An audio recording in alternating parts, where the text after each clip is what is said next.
Passing hello once again. I'm Max Rat, and welcome to the Max Rat Deconstruction Zone. So it's March 30th, 2014, and I'm here to present to you my second part of the show entitled Common Core Standards, Maintaining the Social Order.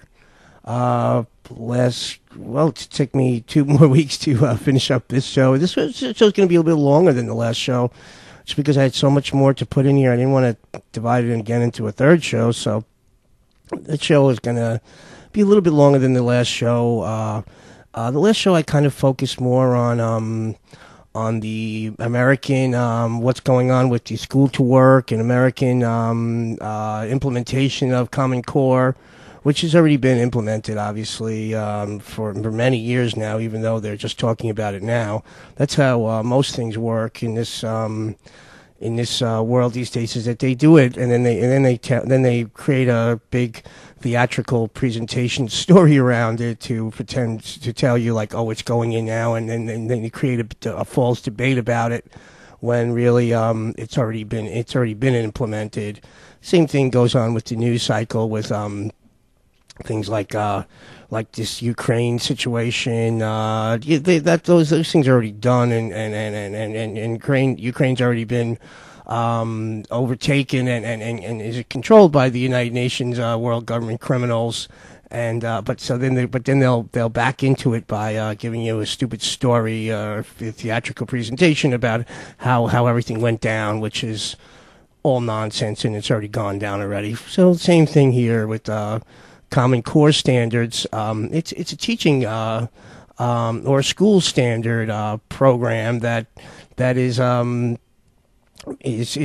been created to indoctrinate your kids, and so they won't learn anything or how to figure anything out or solve problems for themselves. They're going to you're going to be taught how to follow orders and be a good slave and not challenge the social hierarchy, because the people at the top don't want you to challenge them. They want you to, they want the king, the Prince of England, Prince Charles and the Queen don't really need you saying, getting your freedom and your piece of the pie. They want it all for themselves, and you should be subservient to them. So on that note, let's start the show. Once again, I'm Max Red. It's March 30th, 2014. I'm Max Red, here at the Construction Zone, live from New York City, from the Rat Hole, and let's get this thing going. Welcome aboard. This is the Common Core Standards, Maintaining the Social Order. Here we go. Listen very carefully, folks, because what you're going to hear is going to really open your eyes. And if you have children in public school, it might make you very angry. You people are in great danger. Is there someplace we can go and talk? Hey, Dad, are you busy? I was thinking we could spend some time together. Okay, are you a television set or the internet? No. Oh, then no. No, thank you. We're all here for the same thing, to learn. You know what I learned today, Mr. Carter? I'll tell you what I learned today. I learned that I don't know nothing. No, Vinny, you don't know anything. See? There's an organization of shrewd, determined men who have been trying to get control of this country for a number of years. Perhaps you've heard of them. Oh, you mean the Republicans? No, we mean chaos. Chaos? Yes. A monstrous organization of evil dedicated to the destruction of the free world and the systematic subjugation of every man, woman, and child on this planet.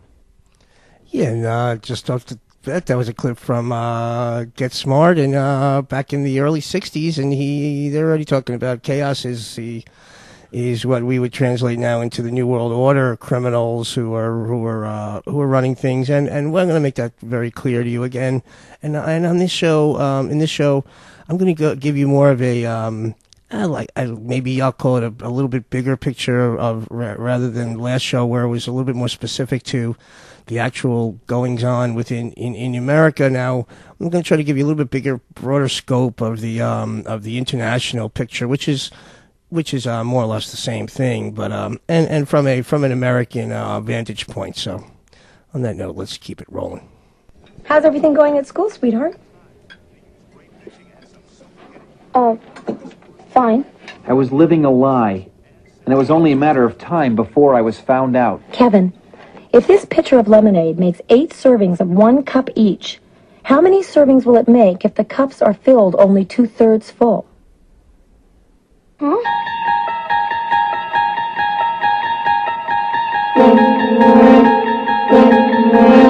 Kevin, do you want some lemonade? Yeah, that was a clip from Wonder Years, and he's having trouble in math class, and his mom, and he's imagining his mom asking him a math question about pouring the lemonade, and he spazzes out into the Twilight Zone on that one. Keep it going. C+, 2 B minuses. You really did it this time, son. You set realistic goals and you reached them. Way to go! With grades like that, you could become governor and then president someday. Okay, and there's a clip from King of the Hill where they're in Texas, and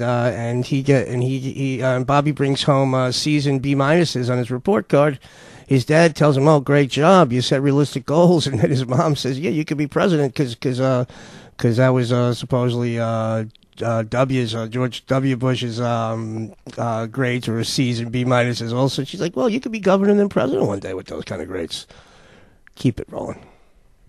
Don't you ever read? And what we're doing here is not dumbing down the population and then telling you that it's going to be fine. You could be president with those when you're dumbed down. That's good for you being dumbed down.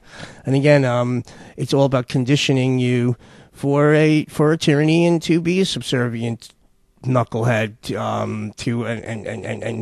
and being taught to follow orders from a bunch of royal jerk-offs who seem to think that we need to maintain this social order, so to speak, forever.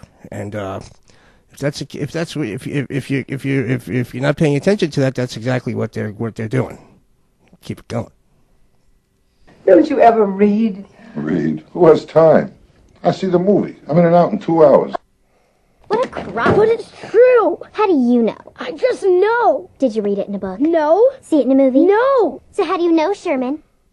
That's from this new movie, Sherman and Peabody, Mr. Peabody, and the little girl's like, "How do you know something?" And he says, "I just know." And she says, "Well, if you didn't read it in a book or watch it on TV or see it in a movie, then you can't. How do you know?" Which is so giving credence to the idea that if it's in a movie, it's true, or if it's real, or if you read it, it's a garbage propaganda book or something. It's true too. Now you can say, "Well, Max, you don't believe in reading books." No, there's plenty of good information out there, but it is much harder to come by these days because all the media has been scrubbed of a lot of truthful information, whether it's scrubbed off the internet or even classic books that have been changed as new editions and publications come out. They've changed a lot of the classic literature and stuff in order to steer you down the path of indentured servitude. Keep it going. You don't believe that just because it was on TV, right? But if we do this right, if we do this well and recruit that next generation of great talent in, I honestly think that's probably the biggest gift that we can give to the country, and the benefits for the country will long outlast our time here in Washington. And you don't believe that just because it was on TV, right?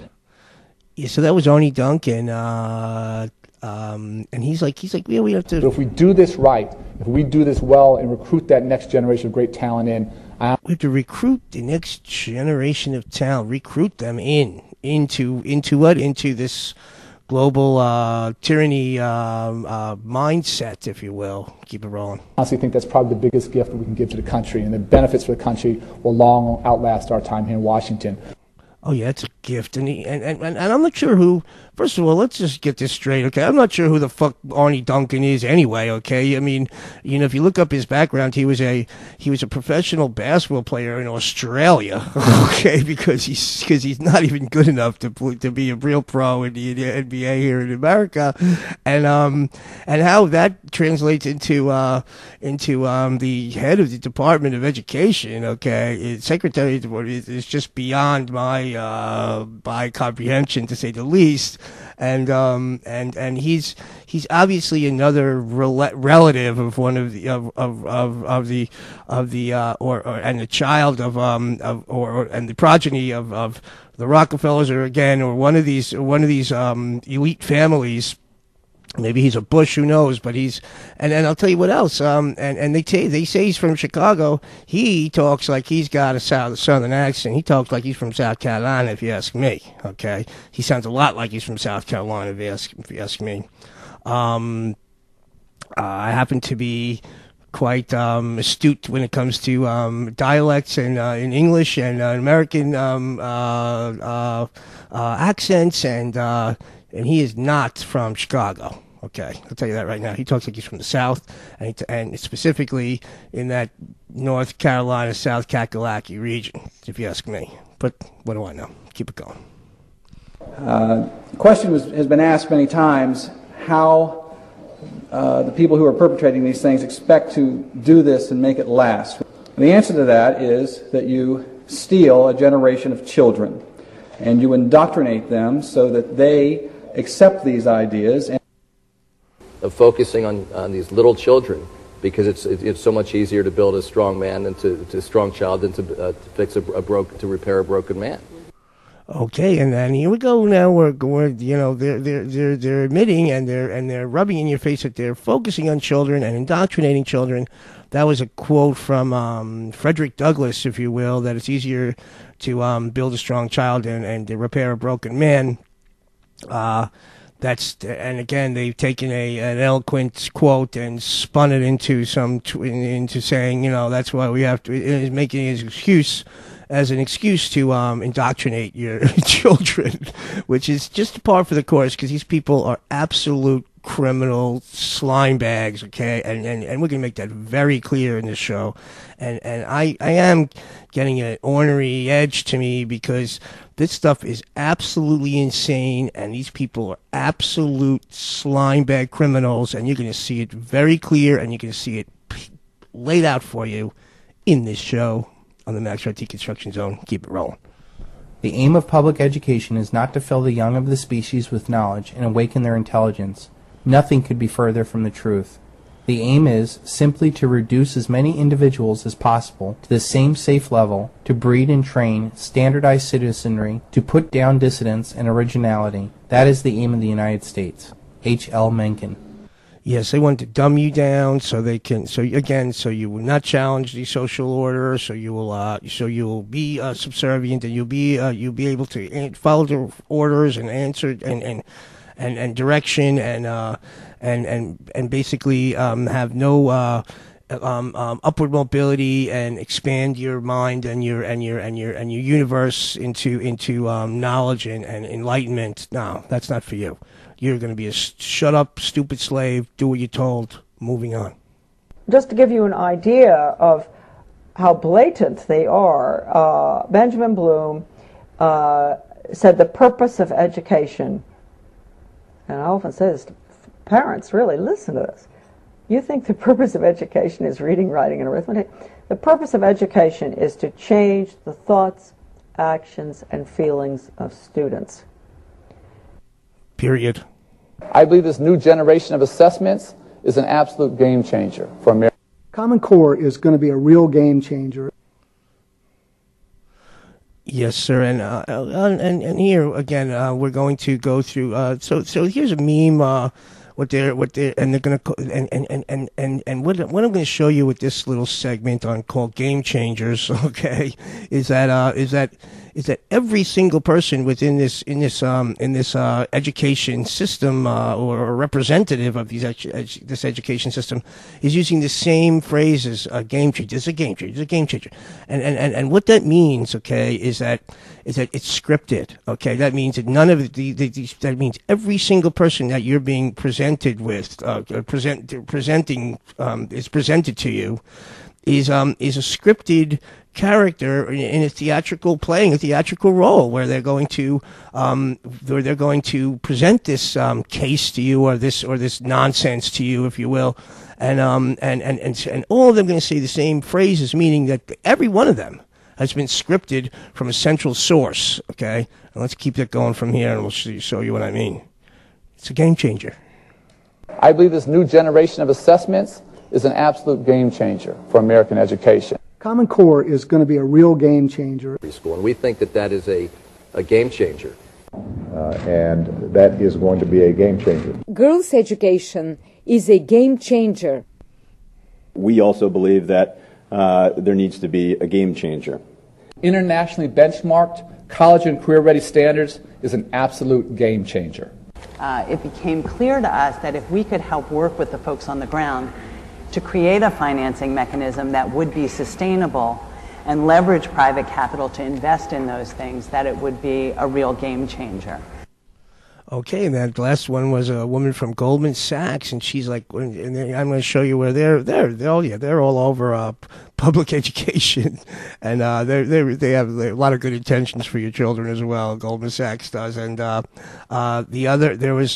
that sequence there was a woman named Irina Bokova, who is the head of UNESCO, okay, which is United Nations arm of the education system of the Board of Education, if you will, an international Board of Education, if you will. She's from Romania. Then you have a guy named from a company called Pearson. He's the CEO of Pearson. Pearson is a British education company, which is basically running our education system. I will get more into that as we go, but if you look up Pearson NCS, okay, that's the corporate name of the education giant based in London, and we'll just keep it going from there. So he says it's a game changer. We also believe that there needs to be a game changer. Right, he needs a game changer. Then we got Arnie Duncan. Internationally benchmarked college and career-ready standards is an absolute game changer. Oh, yeah, internationally benchmarked game changer. Then we got Goldman Sachs lady. Keep it going. It became clear to us that if we could help work with the folks on the ground to create a financing mechanism that would be sustainable and leverage private capital to invest in those things, that it would be a real game changer. Right, they're trying to lend money to the school system and then when they don't pay it back, that will be then they will just then the school money, the tax money, and all the funds that are going to fix schools will go to paying back a debt to Goldman Sachs, and none of the money will go to the schools. That's their plan. Isn't that nice? Okay, keep it going. I'm not going to tell you again. Games created to demonstrate the futility of individual effort. Let the game do its work. Okay, that was a quote from John Houseman in Rollerball, where he said the game was designed to show people that individualism is futile. We're going to be very clear on individualism is out of the question. We need to be a communist, socialist, collective type group, which is basically translates into straight up and down totalitarianism, which is exactly what the social engineers and the elite hierarchy who want to run your lives. And when I say elite, I don't like that word, because they are not elite. They're a bunch of inbred jerk-offs but we've been told, oh, they're the elite now. They're your rulers. Okay. And if you like that, fine. But, and if you think that that's going to work out good for you, well for you and your children and your family, you're nuts. Okay. And, people need to put their foot down. I mean, why we've regressed into a system where we're back to the Queen running us, okay, is just absolutely insane to me. And people are too busy jerking off, playing with their iPhones, and not really paying attention to this. That's what this show's about. Keep it moving. Now, the way this is being done is through something called public-private partnerships. Okay, so again, and public-private partnership is fascism, and again, what they're doing, what's going on here, is that corporate entities are moving in on your school system now, like they've done in everything else, with the healthcare, and then they're going to run it like it's a business rather than run it like it's humanity, and or run it at all, for that matter, let people run their own lives. That's not going to be the case here, and we're going to make that clear too. So, public-private partnerships. This year we'll invest in new partnerships with states and communities across the country in a race to the top for our youngest children. Let's talk about the Obama administration's goals for education. Okay, what is a race to the top? And why does everything have to be about race with this guy? And then they make it a requirement of the Race to the Top grant to adopt these Common Core standards. Why are we racing to the top? What is the top? The very idea of a race to the top means winners and losers. The goal of American education is not for some to win and most to lose. The goal is equal educational opportunity, not a race to the top. Okay, and that was a woman named Diane Ravitch, who's a well-known left-winger, liberal, and again, folks, you know where I stand in these things. I don't give a crap about it. I don't believe anybody's left-wing or right-wing. I believe they're all two wings of the same totalitarian criminal world government cabal bird. But in that note, she makes a good point that a race there's one winner of a race, folks. Okay, I mean, you can come in second or third, but there's only one winner, and that means so we're racing to the top, and then everybody else fails. Okay, everybody else loses. One person wins, and everybody else loses. That's a twisted analogy for what this system is about, called Race to the Top, but we're plugging it like with a catchy catchphrase, it's a race to the top, and again, the object or the focus, the object should be for everybody to get a good education, not for one person to race to the top and win and beat the other people out, and so everybody else loses. What is happening is that education has become a huge trillion-dollar industry. It's being taken over by corporations. Why are we racing to the top? What is the top? The very idea of a race to the top means winners and losers. The goal of American education is not for some to win and most to lose. The goal is equal educational opportunity, not a race to the top. I'm going to have to agree with her on that. What is happening is that education has become a huge trillion-dollar industry. It's being taken over by corporations. Yes, there's trillions of dollars involved in this. Okay, the Department of Education is absolutely humongous. Okay, and the amount of money ricocheting off the walls is absolutely humongous, and so people who are looking to make money are all over that, and that's clear, and that's what's going on, but this is not the place for mixing corporate and profit incentives and with your kids' education. It's just not the place for that, and it's complicated, needless to say, and there's because I am not for communist or collective of economic planning. However, in this case, with public education, this has got to be evaluated and looked at in a different way. And well, I'm going to keep it going and try to put that together for you as we go. It's $1 trillion industry, the education business, and it's turning and there's people there are scavengers and vultures all everywhere at this point, and these are not and you can hear who's involved. They're a bunch of criminals, to say the least. Keep going. And as Congress decides what it's going to do, I'm going to pull together a coalition of elected officials, business leaders, and philanthropists willing to help more kids access the high-quality pre-K that they need.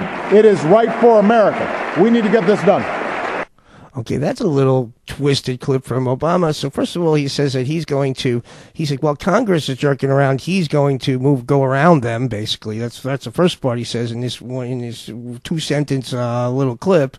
Then he says he's going to pull together private and public partnerships and philanthropists. Philanthropists are the robber barons, basically. That's what a philanthropist is these days. And so he's going to pull them together, go around Congress, and implement and then he's going to say, so kids can access the pre-K free nursery school they need, like your nursery school's kid is like, Mom, I need to access pre-K, Mom, Dad, what's going on over here? That's just, this is that kids do not access pre-K. Okay, your parents put them in pre-K for whatever reason.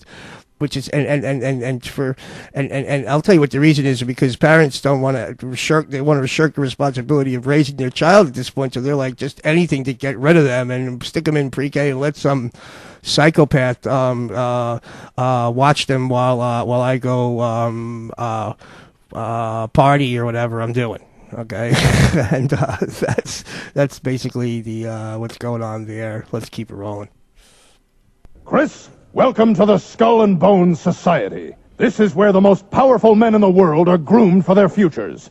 Every president, every CEO, every douchebag named Ryan Seacrest. The Skull and Bones Society has been a part of my family for decades, and we want you to become a member. Really? Wow, cool! Excellent. You get your own stock portfolio, a percentage of the 9/11 Victims Fund, and the best medical care on the planet.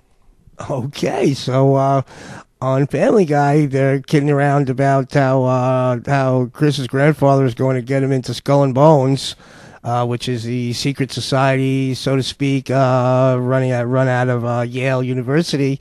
However, and he says to him, and there's a chutzpah in the show to say that if you remember Skull and Bones, you get a piece of the 9/11 Victims Fund, okay, which is a hell of a joke. I mean, to say that, because they basically say to you that the 9/11 Victims Fund is a slush fund to hand out to their friends, okay, and it certainly is, and obviously he's not a victim, okay, of 9/11, so why he's getting a piece of the 9/11 Victims Fund, and why that's a funny joke, and why they would allow that to be in the show as a joke, is because that's what they're really, that is what they're doing. They're rubbing that in your face. Simple as that.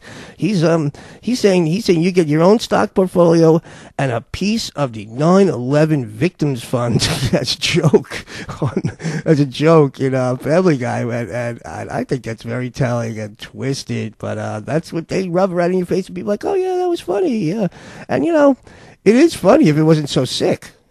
Chris, welcome to the Skull and Bones Society. This is where the most powerful men in the world are groomed for their futures. Every president, every CEO, every douchebag named Ryan Seacrest. The Skull and Bones Society has been a part of my family for decades, and we want you to become a member. Really? Wow, cool! Excellent. You get your own stock portfolio, a percentage of the 9/11 Victims Fund, and the best medical care on the planet. There you go. Best medical care would mean that they don't vaccinate you and they don't give you fake diagnoses of fake diseases like diabetes and cancer and all these other creations of the same absolute criminals who are trying to kill your ass while they tell you that they're helping you. Some people invest in stocks, and some invest in preschool.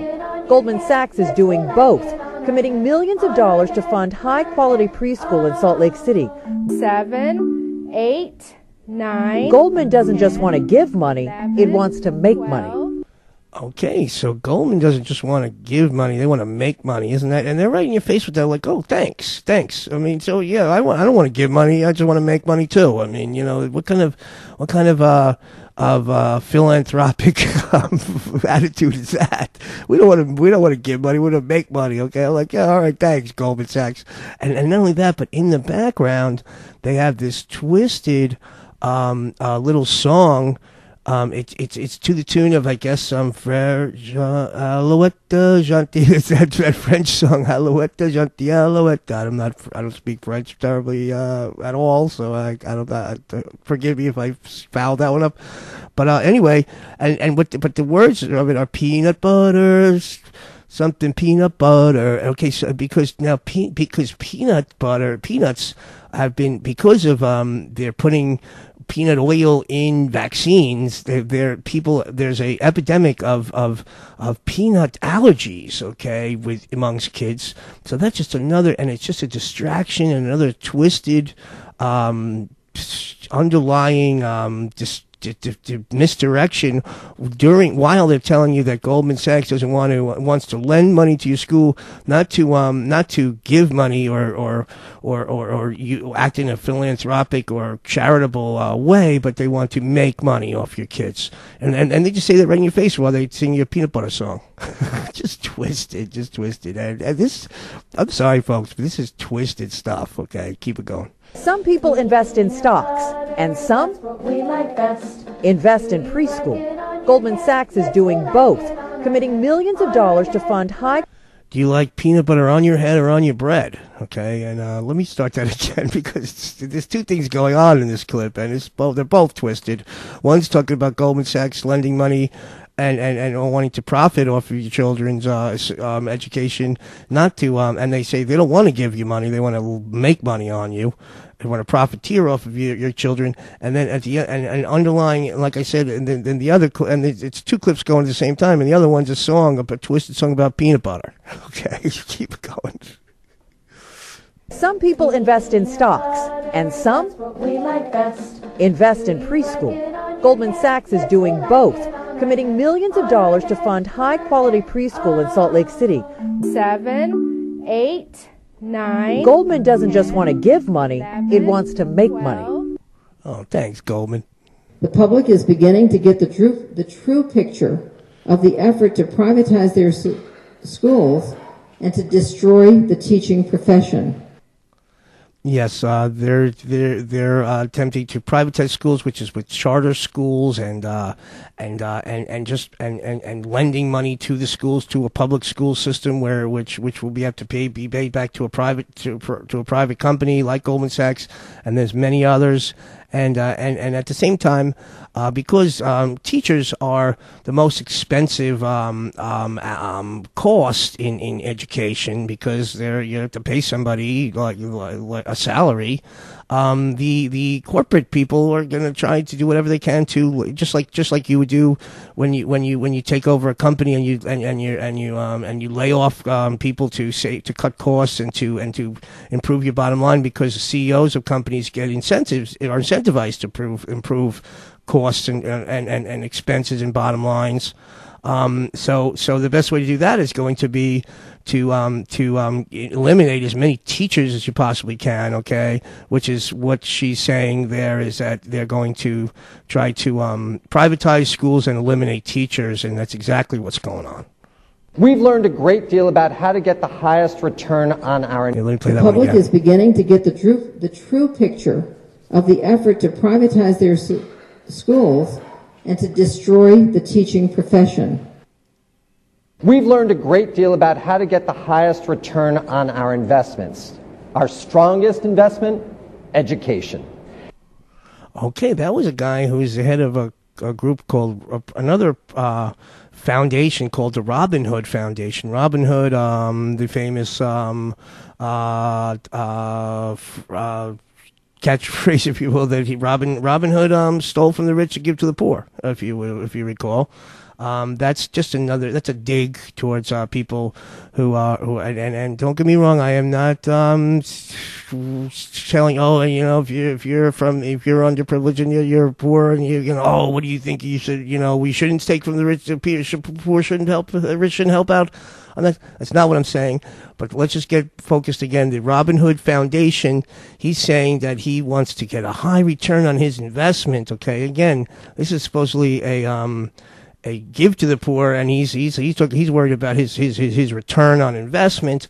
And this is the head of the Robin Hood Foundation. I forget his name off the top of my head, and let's just play that again, and we'll keep it going. We've learned a great deal about how to get the highest return on our investments. Our strongest investment, education. There you go. So, right, exactly. So he's saying, the best way to make money is to steal it from the education system, because there's loads of money around there. Okay, that's from the Robin Hood. That's all. So, in a funny way, he's robbing. So what he's really doing is not stealing from the individual wealthy American. He's stealing from the rich school system to give to the poor, which is or corporate welfare, which is really, so it's a reverse act. So right, so they're stealing from the poor, from the school system, calling that the rich, and giving it to the poor, who are the rich, in a reverse twisted way. That's your Robin Hood Foundation, another criminal organization run by a bunch of robbing slime bags. Academic performance in the U.S. is uneven. So 45 states and the District of Columbia have voluntarily decided to raise the bar with consistent educational standards. Now, students in those states will have a better chance to succeed in college and careers, and to compete in the global economy, which means a better future for our students and our nation.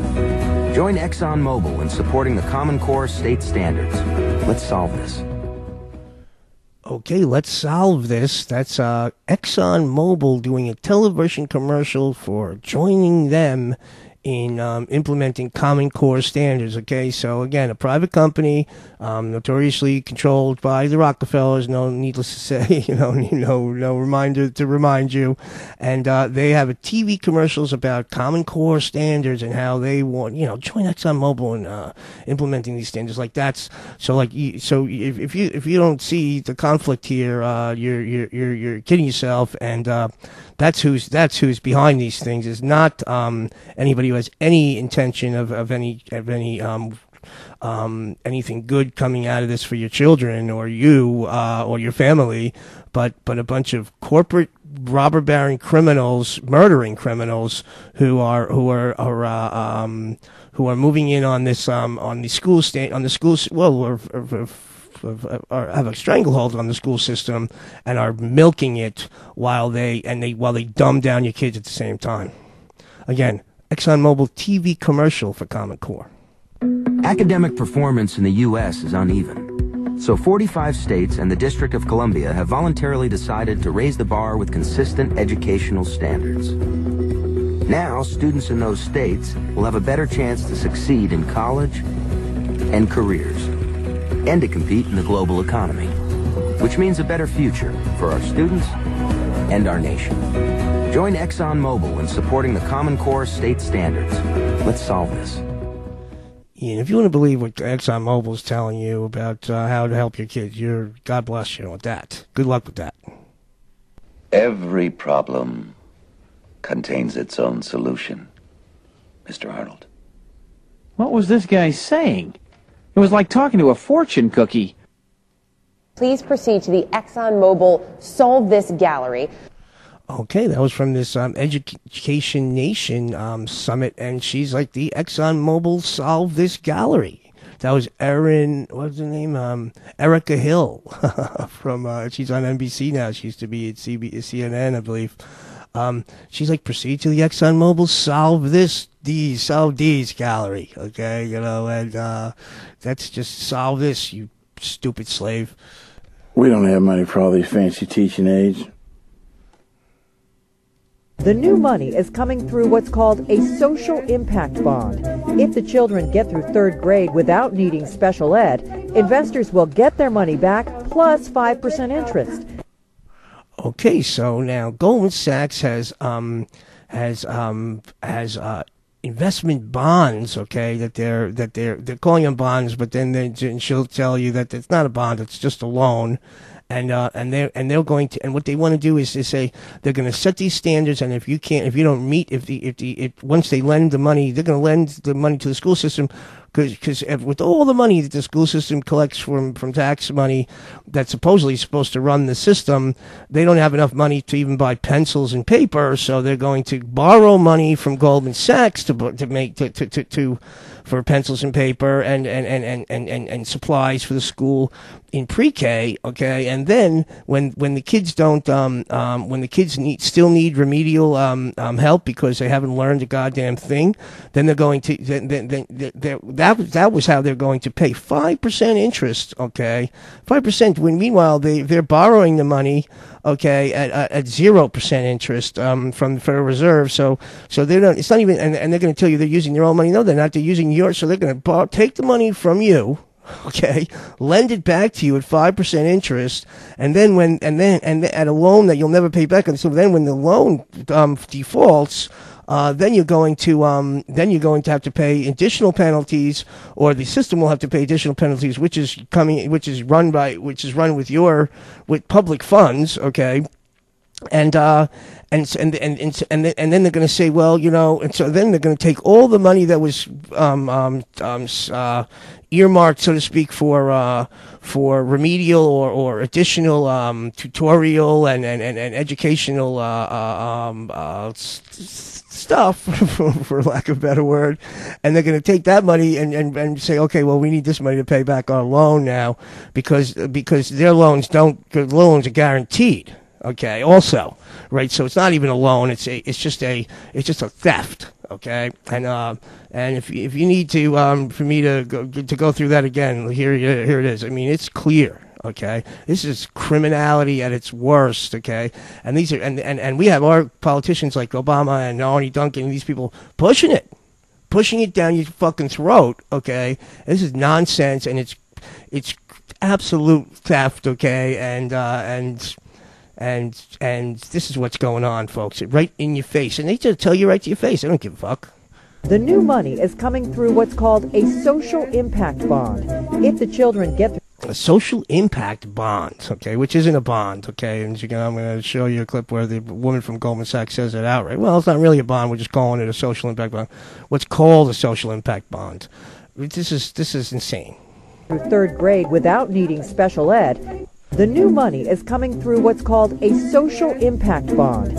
If the children get through third grade without needing special ed, investors will get their money back plus 5% interest.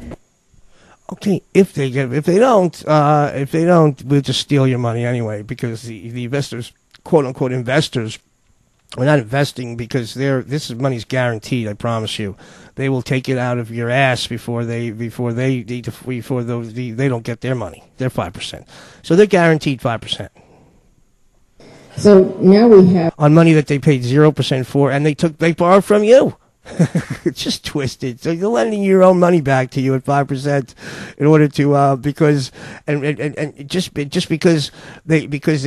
they've stolen the money that they used that you put up there to buy pencils and papers and supplies for school and things like that for preschool. Just twisted. And in third grade, if you're not reading up to a standard that cannot be met, then they're going to take that money. Then they're going to have to just take the money out of the school funds again. And so it'll just be it's just a theft, straight up and down theft. And they package it like, yeah, we're helping Goldman Sachs. We're not here to give you money. We're here to make money on you. Oh, thanks, Goldman Sachs. Thank you, guys. And it's not just Goldman Sachs, folks. It's all of these criminals. Of the latest fad, which is, of course, we have to buy tablets, we have to buy iPads. So the city of Los Angeles. So now we have the latest fad, which is, of course, we have to buy tablets, we have to buy iPads. So the city of Los Angeles has just taken money from a voter referendum on school construction, 25-year bonds. And this money, $1 billion of it, has been invested in an iPad for every student. Now, the iPads will be obsolete in 2 or 3 years, And those 25-year-old, that 25-year obligation will still be there long after the iPads have been replaced. 9. Goldman doesn't just want to give money, it wants to make money. Okay, so now they want to take $1 billion out of the, again, school funds, buy iPads for all the kids, okay, which is, again, the government is choosing who to toss money to, like in this case, Apple, for iPads.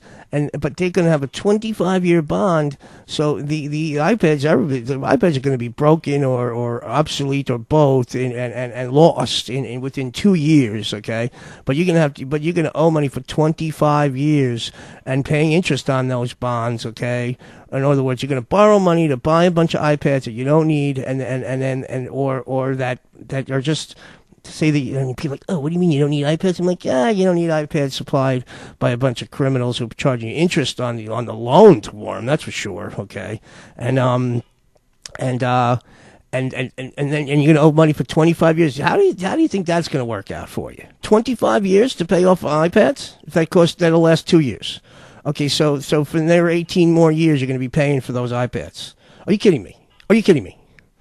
And Goldman Sachs, they don't want to give money; they want to make money. 9. Goldman doesn't just want to give money, it wants to make money. When the tests are aligned to the common standards, the curriculum will line up as well. And it will unleash a powerful market of people providing services for better teaching. For the first time, there'll be a large uniform base of customers looking at using products that can help every kid learn and every teacher get better. Okay, so here's Bill Gates chiming in saying, he wants to give you a group of products now, or his products, obviously, and we'll use that. We'll use your tax money and your school tax money to fund me making more money. Also, Bill Gates now. So it's Goldman Sachs, it's Bill Gates, all of them. And if you really think Bill Gates has anything to do with, he's interested, he's in the business of murdering children, okay, folks. He's arguably the greatest mass murderer in the history of the world, okay, arguably, okay. I mean, he's in there, he's in that group, okay, and he's telling you that he needs to you need to align the curriculum to the Common Core standards so he can sell you more software and hardware to teach your kid, like he's going to teach your kids with that garbage. Are you kidding me?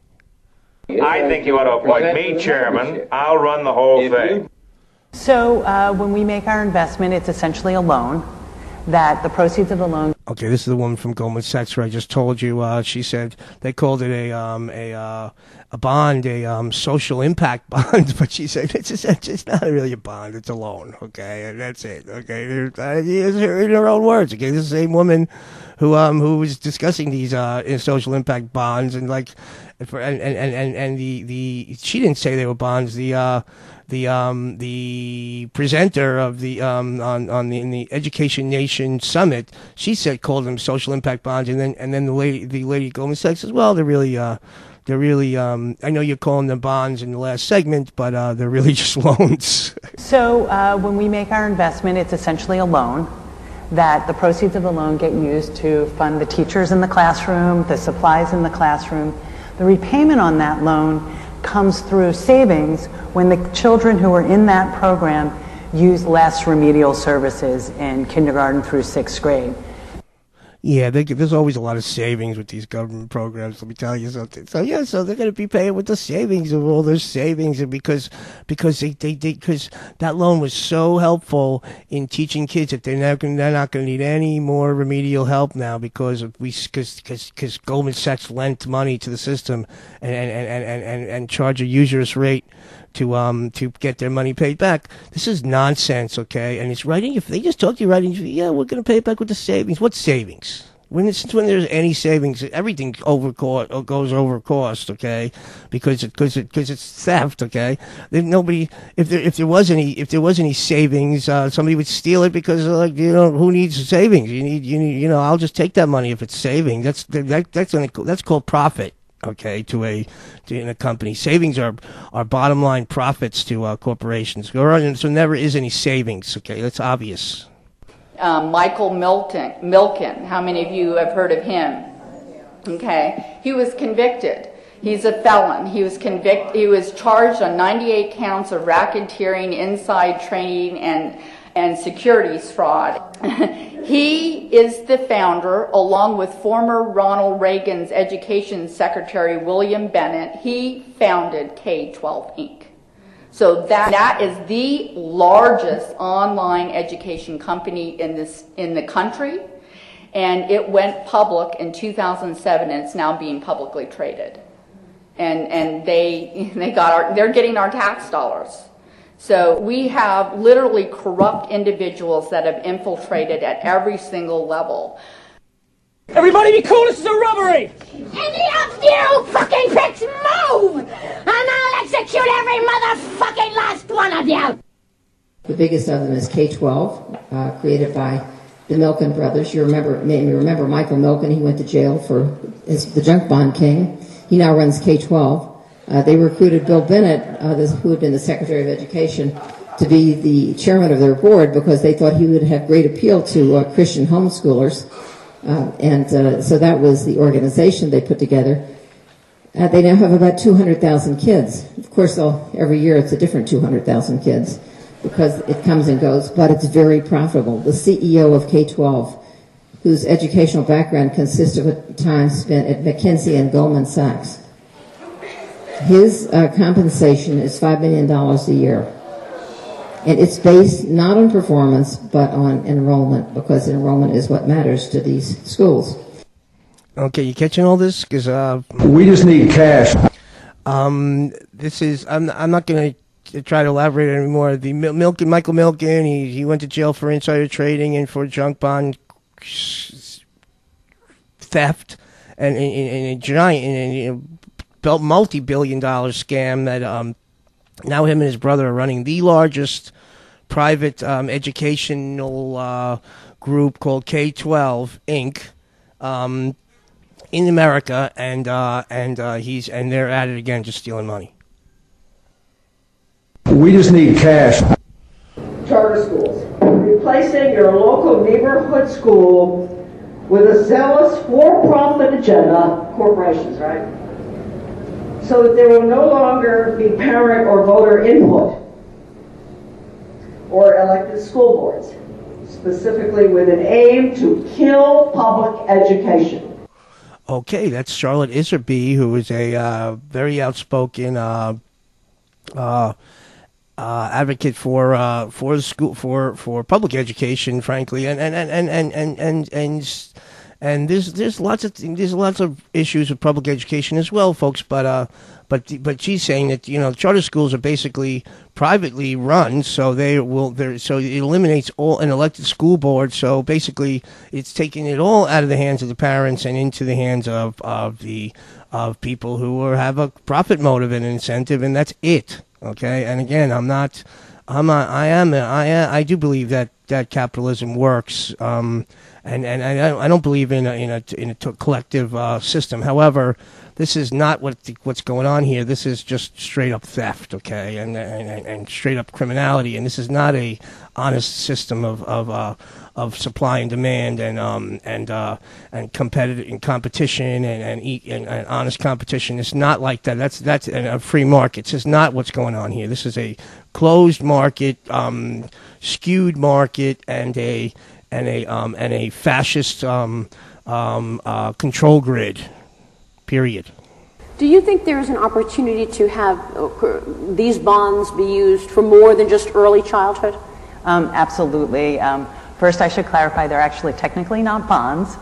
They really are a debt instrument, but we are using Goldman Sachs capital at this point as the investment dollars. Okay, that's a lie. Okay, first of all, that's the woman from Goldman Sachs again. She said, technically they're not bonds, she said. They're an investment instrument or a loan, okay? And she said that they're using Goldman Sachs capital. That's not true either, okay, because Goldman Sachs doesn't have any capital. They borrow money from the Fed, which is your money, which is stolen out of the value of your assets, of your dollar-denominated assets, and then they're going to lend it back to you. And so that's a lie. They never use their own capital for shit. okay, and Goldman Sachs or any of these big banks, these investment banks. So she's coming out right out and say they're not bonds, they're not technically, that means not, okay, bonds, and they're loans, and we're using Goldman Sachs capital, which is nonsense and not true, okay, maybe, yeah, it's on their balance sheet because they borrowed it from the Federal Reserve at 0%, and they're going to charge you, so you're going to borrow your money from you and lend it back to you at 5%. Are you kidding me? And then tell you right to your face that we don't want to give you money. We're not acting in a charitable or philanthropic or even nonprofit way. We want to make money. Do you think there is an opportunity to have these bonds be used for more than just early childhood? Absolutely. First, I should clarify they're actually technically not bonds. They really are a debt instrument, but we are using Goldman Sachs capital at this point as the investment dollars. 9. Goldman doesn't just want to give money, it wants to make money. That's for sure. You are full of crap. This is the age of deception. In case you, for some reason, weren't aware of that. And you need to open your eyes. And if you are ignorant on some subjects, by golly, you had better get the information you need to be able to make yourself well educated in those subjects. Is there any of this stuff we should know for the test? All of it. All of it? Mark Yudof is the president of UC. He sits on the board of the Lumina Foundation. And so when I say that our public key decision makers are sitting on the boards of these privatization entities, they are. Okay, Mark Yudof is another guy. He's the president of University of California. He's also on a foundation, which is another one of these private philanthropies, quote unquote, so to speak, called Lumina Foundation, Illuminati, Lumina, whatever you want to call it. You know, that's cute also, and that's another criminal cabal-based foundation that's stealing money from the school system. Mark Yudof is not only the president of University of California, but he also sits on the board of Lumina Foundation. So he's wearing both hats. He's in public and private and these are the people who are making decisions on your tax money or where to go. So of course they're going to funnel it to their own pockets, of course. And that's exactly what they're doing, okay? In every regard. It's Michael Milk. I mean, it's just ridiculous. Every one of these people is a total criminal. Total. What steps should be taken through financial literacy or other programs to ensure that students and parents understand their loan obligations? Okay, that was a question to Arnie Duncan, where they're already like they're like, what? How are we going to make these slaves understand that they owe money to us? Again, what kind of stupid question is that to ask the Board of Education secretary? We've seen more and more states adopt financial literacy graduation requirements. That's a step in the right direction, but finding really creative ways to integrate financial literacy into social studies, into science, into math. Again, not starting in high school, but in kindergarten, first grade, and second grade. There are huge benefits there. I think the whole mortgage crisis our country went through was in part due to the lack of financial literacy. So we're paying a huge price for this. Again, I played this in the last show. It's one of the few clips I'm going to use again, which is, so not only do they want to indoctrinate your children in kindergarten to learn how to pay back your debts to the criminal private Federal Reserve, and the debts that they've been saddled with before they're even born, and Arnie Duncan's like, and then he's going to blame the real estate collapse on the slaves as well, not because the banks stole money and engaged in a absolutely thorough securities fraud scheme. No, that wasn't. No, even though that's obviously the case, that's exactly what happened. But no, they're going to tell you, no, it's because you don't know enough about. You don't have enough financial literacy. You idiots, okay? And this is sick again. And this is and that's the question they're asking the Secretary of Education is like, what are we going to do about these slaves? They don't know how to pay back the money they owe us. Keep it going. There's significant research not only about the development of the brain in those early years, but also, there's research from the Federal Reserve Bank in Minnesota, for example, that says the most effective economic development investment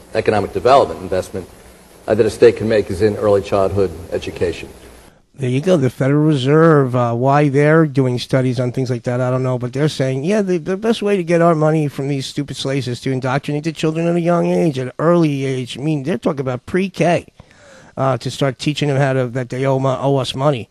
That was from the Federal Reserve study itself, okay? So, again, it's a reserve as a private corporation which steals money from Americans, and now they're like, well, we need to educate these kids at an earlier age to let them know that we need their money, they owe us money, and that they're our slaves.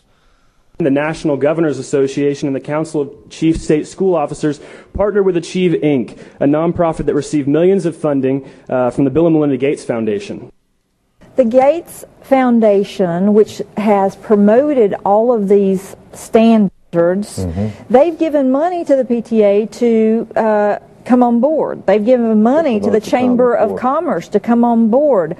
Their money's going a lot of places to help promote this Common Core. Did you want to say something, butthead? It's a reflection of weak systems run by old beliefs and bad habits. In these circumstances, a crisis can work as a pivot. It can give us the traction to leave behind bad habits, to start something new and better, if you're willing to do it. You never want a serious crisis to go to waste. And what I mean by that, it's an opportunity to do things that you think you could not do before. That was Rahm Emanuel talking about never let a crisis go to waste. Bill Gates is, who's an absolute, every word out of his mouth is psycho, okay? He's a psychopath, an absolutely sociopath, illogical, insane maniac, okay? Who's on a death wish of destruction toward to America, and he's insane, okay, to say the least, and he's telling you, they'll never let a good crisis go to waste. Also, keep it going. But that's subversive. I know a lot of people want to send blankets or water. Just send your cash. Instead of paying for those remedial services, those resources, or a portion of those resources, will be used to repay our loan.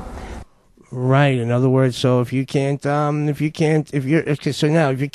get they're going to lend money to the system. Okay, Goldman Sachs. That's Goldman Sachs again. The lady from Goldman Sachs. She's going to lend money to kindergarten or preschool. Okay. To buy supplies that should have been bought with your tax money anyway, okay? Then they go and they want at a 5% rate, okay? And then when you don't pay that back, we're going to take the money from the school system to that was supposedly earmarked for remedial services, okay? But so now you're not going to get the remedial service. So now the remedial services won't be are going to be taken away because you don't pay back the money on a loan to get remedial services to begin with. It's just ridiculous, okay? And they do it right in your face, and people just sitting around again with their heads up their asses, okay? And I have literally seen a very, very ugly pattern of people that are in key political decision-making positions that have aligned themselves or are themselves either lobbyists for corporate clients or are involved some way in making profit for these corporate interests that are involved in the education industry. We can show you how to feed 1,000 people where one was fed before. We can help you build schools, educate the young in the latest technological and scientific skills. Your public facilities are almost non-existent. We can help you remake your world, end disease, hunger, hardship. All we ask in return is that you let us help you. Yeah, that's what we wanted. To let us help you and give us your money. That's Captain Kirk forgot about that part. That's the Star Trek. What do they call it? The Starfleet command is going to tell you, yeah, we just want to help. We're just here to help you, and we'll give you all the schools and everything you need. And all we ask in return is that you let us help you. Yeah, thanks. Yeah, that's all we want. Is just to let me help you. Yeah, with no strings attached. Of course not.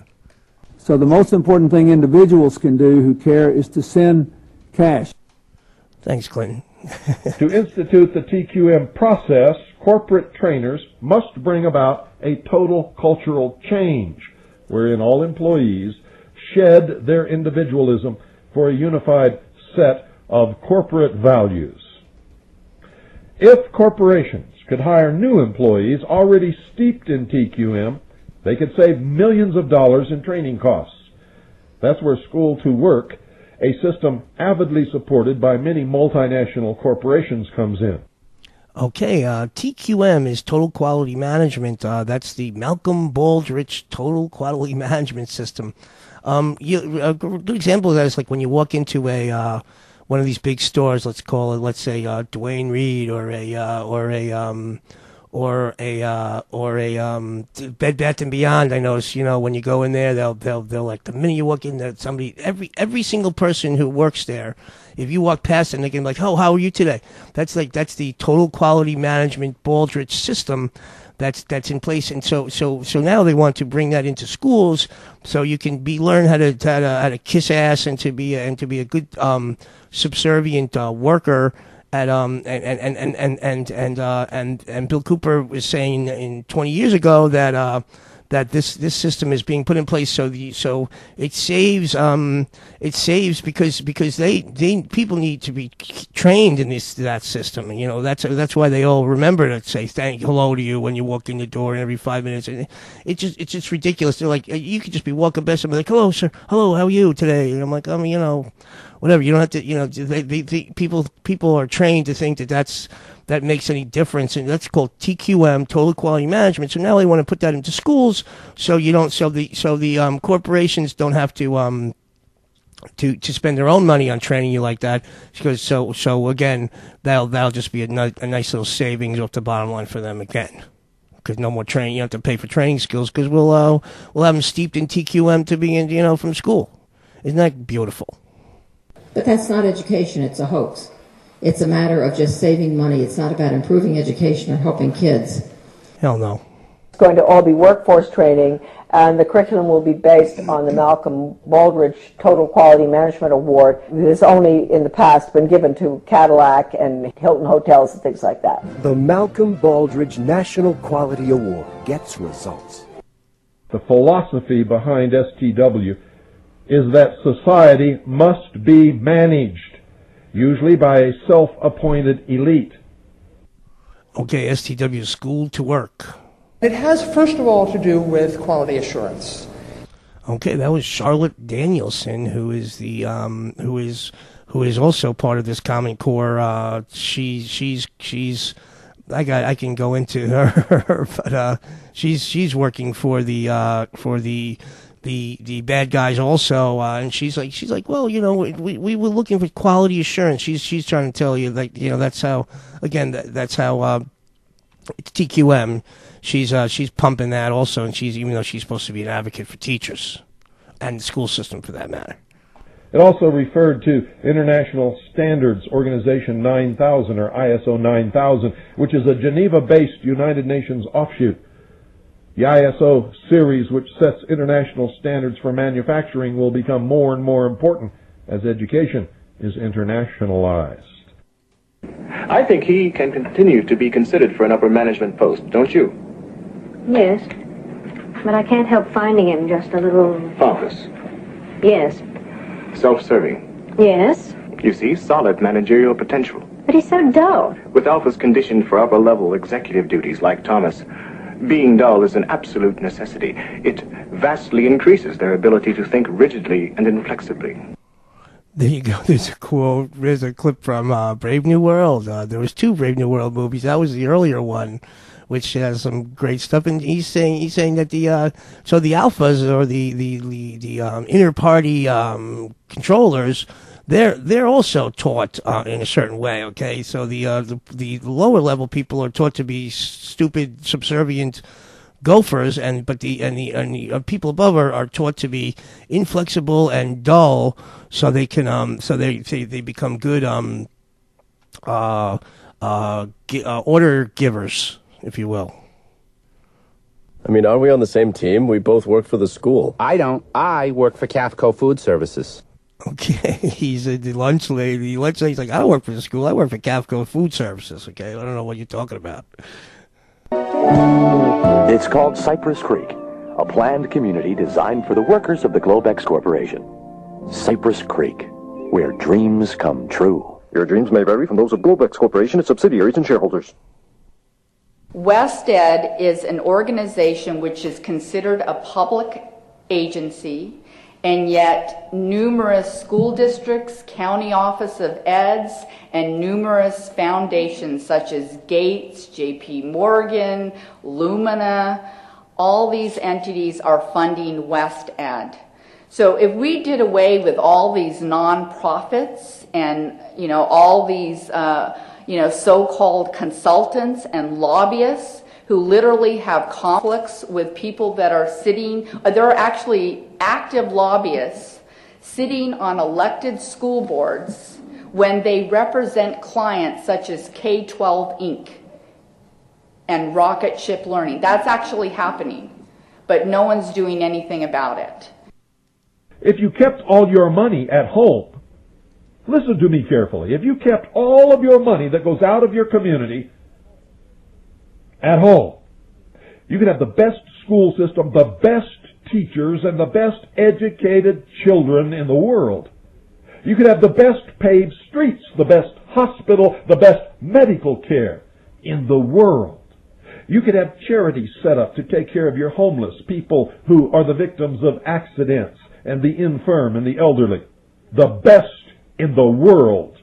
Because out of every dollar that leaves your community, 95 cents of it disappears into the vast bureaucracy to pay these social engineers. And you think you're getting something for free when 5 cents of it comes back to you. Exactly, and I notice. See, people. He's saying that he's saying you're just we send our money, tax money away, and none of it comes back. Okay, these people are putting it in their pockets. Okay, and people are like, oh, you don't think that the tax money should go to for programs to pay for the poor and for schools? Yeah, but that's not where it's going. Okay, he said it's going to pay social engineers, okay, who are stealing your money from you, and to pay and to line the pockets of corporate criminals. This is not going. And he's saying that if we didn't have to pay all this money out and it just disappears, 95% of it is gone. Okay, it's gone and it goes into people's pockets. It's not going to help underprivileged people or people who are less fortunate. It's not. Okay, and if that money didn't evaporate like that, we would have the quote, the streets would be lined with gold. It's true.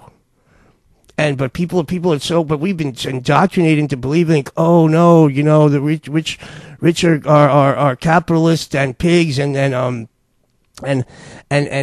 frankly, this is not. This is the rich don't pay taxes anyway. Okay, this is middle class people's money that goes that just evaporates into the rich people's pockets. Okay, that's what's going on here. I'm not upset. There's nothing to be upset about. Everything's fine. It's not fine. Bill Gorth was the founder of NCS, and so actually if you look up Pearson, it's NCS Pearson, and that's why, because in 2006 they bought National Computer System, and they're headquartered not here in the United States, they're headquartered in London. Okay, NCS Pearson, which I mentioned before, is one of the largest privately or privately held school businesses, if you will. They make software and all kinds of school teaching aids and apparatus for the school system.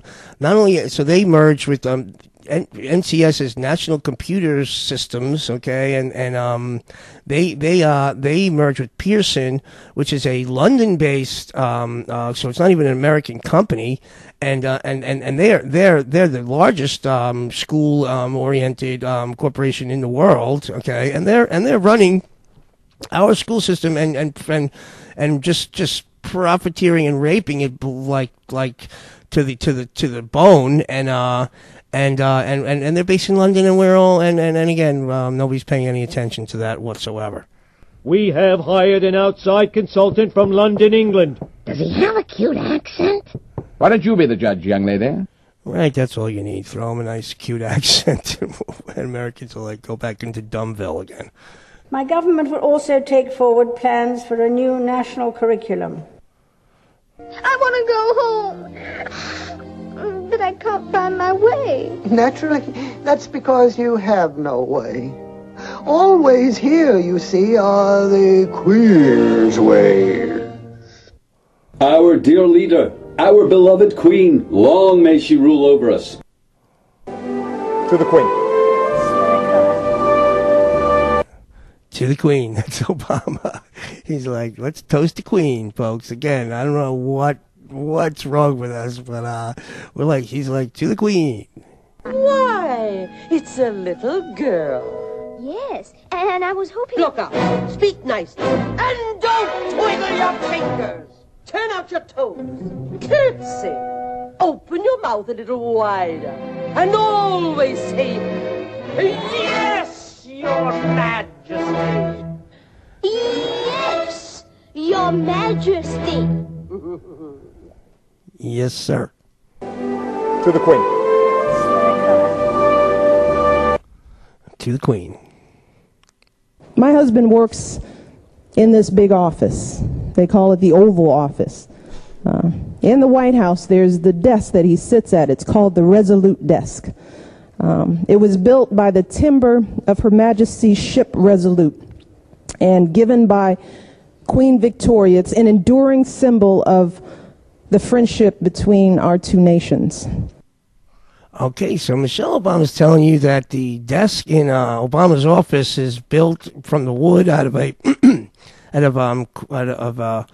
of a ship that was given from the Queen of England's private ship wood stash or something like that. Just absolutely twisted. And because we have such a great friendship, I thought we won a war to get away from being ruled by a fucking royal monarch, okay? But no, now we're right back in that, and then Obama's like, you know what? Let's toast her. To the Queen. Just twisted, and this is just, and again, I know you're busy with your iPhone, but this is what's going on here. What Jefferson was saying was, hey, we left this England place because it was bogus. So if we don't get some cool rules ourselves, pronto, we'll just be bogus too. Yeah? Yeah. The slogans say we're going to create international competitiveness, we're going to improve rigor, and we're going to use the human capital, which is a word I hate because it sounds like slavery to me. They use the same slogans and people buy it. But remember, ladies and gentlemen, human beings are now thought of as human resources, or human capital, not people, or human beings. Slaves are wealth, Commander. The more slaves we have, the more bricks we make. I wasn't an employee here. I was in bondage. I was a slave. Melon, I told you to clean my locker. Now, if it's too much for you, we're going to have to get ourselves a new towel boy. Slaves are mine. Their lives are mine. All that they own is mine. You see, my real name isn't Mike. It's just a nickname from where I used to work. Where? Microsoft. NASA. Disney. Is this what you really want? Women who behave like slaves. You wouldn't mind if I kept score, would you? Whatever you say, Ken. Stand up, boy. We're going home. Stand up. There you go, a little segment on slavery that is alive and well in this world that we live in. And the Queen, we're the Queen's slaves, and we're toasting the Queen. And we built our president's desk from the Queen, donated it to us. Isn't that nice? Because she's a friendly Queen to us. Absolutely twisted. We're going in the other direction. It's obvious to me. And let's just keep it moving. So now I'm going to get into a segment about how we're propagandized into believing that the Asian kids, whether they're Indians or Chinese or other from other parts of the world, are coming after our jobs. And again, it's because we've shipped all our jobs out of here and we destroyed our own economy. So this is a way to stoke hatred and animosity and conflict among the people. So people, again, to get people pointing a finger at the wrong problem, because the people are just people, and everybody's going to try to do their best to get to move up in their quality of life. And we do not need to be blaming Chinese people or Indian people for any of our problems, but rather than blame or focus on what's really the problem is a bunch of criminal queens and kings and rulers and Rockefellers and Michael Milken criminals. Okay, we're gonna know it's the Chinese fault and it's the Indian people's fault, and you guys got to step up your game because they're moving fast on and they're the ones you have to be with, and then and what that'll do is stoke that'll prepare excuse me, that'll prepare them and set them up for a war down the road, because it'll get us all hyped up, in hatred against these people, because when everybody's is thoroughly ruined here in the United States, and we're going to start pointing fingers and blaming, so like, yeah, it's those freaking Chinese did it to us and stuff like that. So here's a little segment on that. I'm going to kind of breeze through this one quickly, and you're going to get the idea. This is all from stuff that I've taken from TV shows and movies and things that are all about creating your animosity and your conflict with people that you don't know and never did anything to you, and are only trying to run their own lives and live their own lives themselves. But again, we're propagandized heavily into believing that this is the problem, not and every show is going to show you how they're going to pit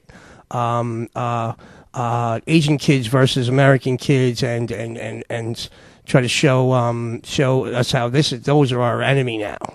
Again, just twisted, and this is how criminals operate. Hey Nina, how's Sanjay? Oh, great, thanks. He's just dealing with the SATs and the ACTs and that merit scholarship application everyone's so stressed about. What application? 2 kids, they're online texting away. I said, what are you doing? He said, we're talking to our tutor. Where's your tutor? In Mumbai. What the hell is this crap? We can't sustain our current level of prosperity unless our graduates are competitive with the graduates of, high schools all across the world. I think we ought to have, across the education sector, an incredible sense of urgency about that. Yes, we got to be very worried about because we're not competing well with these high schools, and the Chinese model and the Indian model, to a little bit of a lesser extent, are the slave labor model that's been implemented there. So they're like, we need to get with their model rather than us them get with our model of freedom. We got to get with their model of slavery, and we have to be coerced into believing that's how we're going to have to compete, is we have to compete with these slaves, and when it should be going in the other direction, the other way around, but it's not. Keep it going. There are some pre-algebra worksheets, an advanced reading list, and a link to a website I created so we can start studying Mandarin Chinese. It is, after all, the language of the future. Mr. Peabody! I do not hear beautiful music! You think Yo-Yo Ma's father has to yell at him? Did you even have SATs when you were in high school, or Asian kids? Did you even have SATs when you were in high school, or Asian kids? Calm down. You'll survive. No, we won't. You cancel classes, my mom will make me take calligraphy. My parents will put me in SAT prep. SAT prep? You in what, like 6th grade? 4th. For me, language lab, brush painting, origami, folk dance, music theory, flower arranging, computer camp, chess camp, mental math, abacus, boys choir, boys choir, boys choir, boys choir. That was a clip from a movie called Ping Pong Player, and it's again just those are all Asian kids or Chinese Asian kids who are talking about how their parents push them so hard in school, and they have to take all these calligraphy classes, and because if they can't play ping pong, they have a ping pong class, and the guy's thinking about canceling it. They're like, don't cancel it because then we're gonna have to do SAT work. Keep it going. And with children in China and Singapore and South Korea and other places, India, go to school 30, 35, 40, 45 more days than our children. Think of the cumulative impact of that, kindergarten through 12th grade. That's Arnie Duncan telling us how, yes, the kids in Asia and in India and in China are going to school for longer hours than we are. So we need to your kid needs to go. They don't care about you learning anything more. They want you in school so they can indoctrinate your kids more and take more time out of the parents' hands and into the state's hands where they can be propagandized and indoctrinated thoroughly. You have a reputation for being sort of hard on the children. Why is that? Like, I'm just trying to keep it real, all right? I'm trying to teach them life lessons, so they don't have to go through all the pain and humiliation and suffering that I had to go through, you know what I'm saying? Well, what do you mean by suffering? Man, you think my parents supported my dream of becoming the first Chinese player in the NBA? Man, hell no, man. It was always about, go study, hit the books, man, go play violin. And you feel that held you back?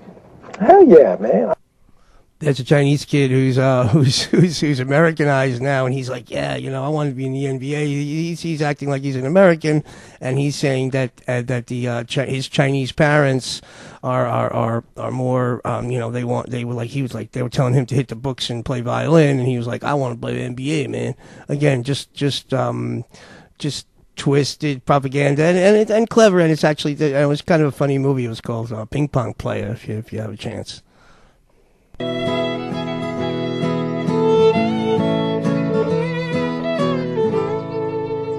Well, all right then. Wow, this violin did that? When you're playing bluegrass, you call it a fiddle, Connie. Violin. Listen, genius, this is how it works, okay? I play in the tournament, then I win the tournament. All the Chinese parents out there, they get really excited and they put their kids in our classes, which mom teaches. Then they buy the gear in our store, and ultimately, that gives us money to pay for the Wheaties you stick up your ass every morning. Good luck and maybe goodbye. Maybe. Where I come from, either you come home a winner or you not come home at all. Hey, what you call white American person with a PhD in physics and math? I don't know. Right. Stupid American. South Park making American jokes, like Chinese people making American jokes about. He said, what do you call a white American who's good at physics and math, and is still a stupid American according to the Chinese. I hadn't seen you folks since Connie won the science fair. Okay, I'm King of the Hill. Connie, who's Bobby's next door neighbor, who's Laotian. She wins the science fair every year. And one more thing, people. K107 is sponsoring this year's science fair, which will now be known as Rock the Science. The winner gets to present their findings to Easy Ed and the Chicken Boy. Right, so the science fair at King of the Hill again. They're gonna Americanize it, call it Rock the Science, and the people who are sponsoring are a local radio station, and you have to present your science fair project to Easy Ed and the Chicken Boy. That's how Americans. That's how serious we are about our science. So we keep it going. And one more thing, people. K107 is sponsoring this year's science fair, which will now be known as Rock the Science. The winner gets to present their findings to Easy Ed and the Chicken Boy. Dude, you want to be my partner for the science fair? I found a dead bird in my backyard we could probably do something with. Thanks, Joseph, but I'd like to increase my chances of winning and decrease my chances of working. Hey, Connie, want to be my science partner? That'd be great! I've got about 50 awesome ideas. 57 if we're allowed to use radium. I'll email them to you tonight. And Bobby the American, he's like, I want to decrease my chances of working and increase my chances of what do you say, of winning it, and he doesn't want to. He's like, I want to get it done without having to work too much. That's the American way we look at things. And so he's gonna team up with Connie, the Asian girl, who'll do the project for him.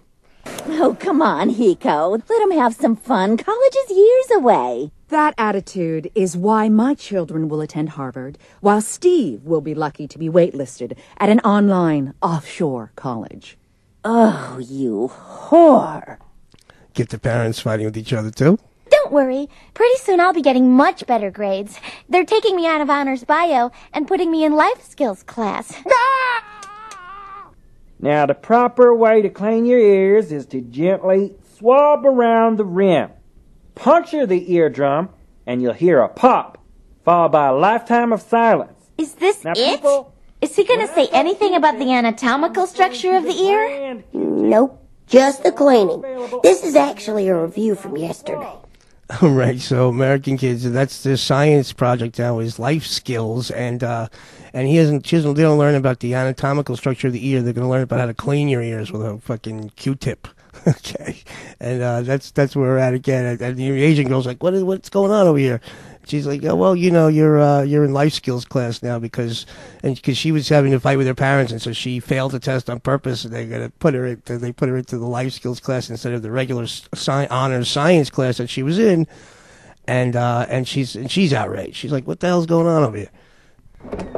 Why else would the smartest girl in class want to work with you? You made sun tea for last year's science project. And where is this new place of employment? In the mall? The mall. That's where you want to go work. Selling crap that doesn't work to people who don't need it in the first place. What would you be doing? Working. In a restaurant. Food service management. What the hell? It's a burger joint.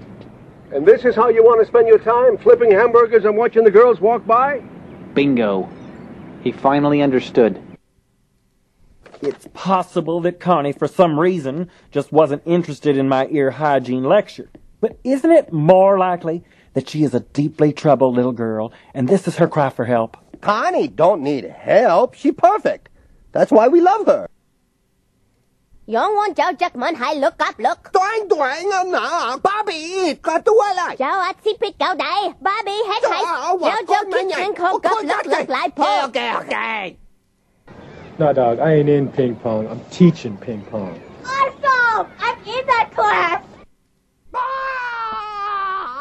An F? A minus is unacceptable in this house. Even regular A. Oh, we're not so crazy about. What's going on? We want you to show us how to wash these clothes. Wait a minute, I can talk to him. You wash your clothesy? Well, maybe you don't understand Chinese. That was the Little Rascals. They had a little Chinese kid who didn't speak English so well. And like, you show us how to wash these clothes, and the kid doesn't understand what they're saying. So Stymie's like, you wash your clothesy? And he said, the kid still doesn't understand him, and then so Stymie's like, well, maybe I should speak Chinese. There you go. Good old There America. are women who are 9 months pregnant out picking rice, and the baby falls right out and starts to pick beside the mother. I don't know anything about rice. That's there's Cosby Show. There's spin on it where Bill Cosby's telling this guy, he's a doctor in the show, Bill Cosby is, and he's like, well, you know, in China they have a baby and the kid just starts picking rice the minute he gets out of the womb. Hey, isn't that kid Kevin Chinese? Yeah, you're from China. No, I'm from America. My parents are Chinese. Tell us how the Chinese play dodgeball. I have no idea, dude. Come on, Rice Picker. Hey, hey, hey, children, that's not cool. You don't make fun of somebody because of their ethnicity. You don't? But Chef, you just ripped on Chinese people. No, that's different. I made fun of them because they are from China. You see, it's not okay to make fun of an American because they're black, brown, or whatever, but it is okay to make fun of foreigners because they're from another country. Yeah. And now here is a particularly twisted clip, and I'll talk to you about it. Let's listen. There are students here from over 20 countries, including India, Bangladesh, and the Dominican Republic. Today's lesson involves the speaking and listening and the language standards, which call for using correct grammar and vocabulary, working collaboratively, and asking good questions. Which color is it? Brown. Brown. Huh? Brown. This is brown. No, that's not brown. That's black. Questioning like this, finding out important information is going to help them wherever they go in their life and their career. Okay, so now that was a clip from a promotional video about Common Core, where they were talking about some school in Brooklyn, and they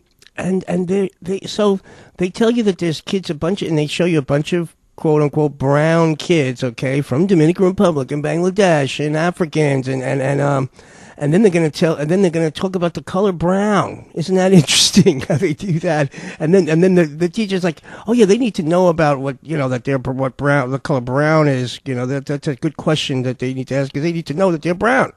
They need to know that they're brown, and they're the brown people that going to be serving the Anglo American elite cabal just absolutely twisted propaganda and twisted mind manipulation, and I'm not sure if everybody catches these things, but that would seem as obvious as it can be. They're like, well, these kids are from Bangladesh and Dominican Republic, and they're all brown, and they show you a bunch of brown skinned people, and they're all discussing the color brown. And then the black kid is like, oh, that's not brown, that's black, and just twisted. Okay, and this is what you're being shown on TV and in school, and being presented as some sort of legitimate educational or informational material, which is just nonsense. Okay, these people are twisted and evil. Okay, let's play that again. Listen to it.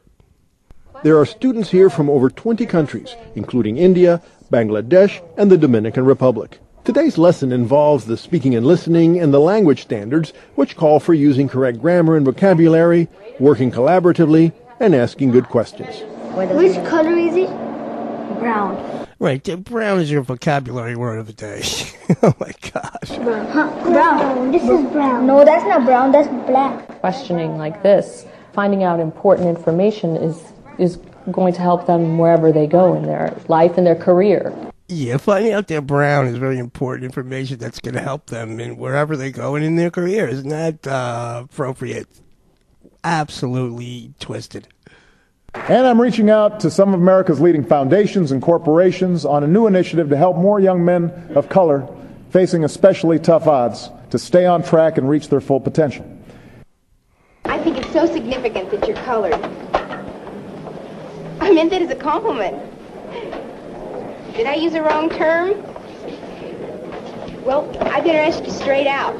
Do you prefer colored, or Negro, or black? I've always preferred Pete. That was from an old show called Room 222, and Karen Valentine, who's the teacher's assistant, who's teaching, and she's assisting a very likable and charismatic black guy who's Mr. Dixon, who's the teacher, and she's like, should I do you prefer to be calling colored, black, or Negro? And he's like, I prefer Pete, which is his name is Pete, right? He's like, I always preferred Pete, but again, and Obama telling you about how colored kids, and Obama is the biggest deception of about color you could ever imagine, and that's very clear to me too. But let's just keep that going from there. If they controlled it before, what makes you think they're not controlling it now? They threw a black man up. Now we like this.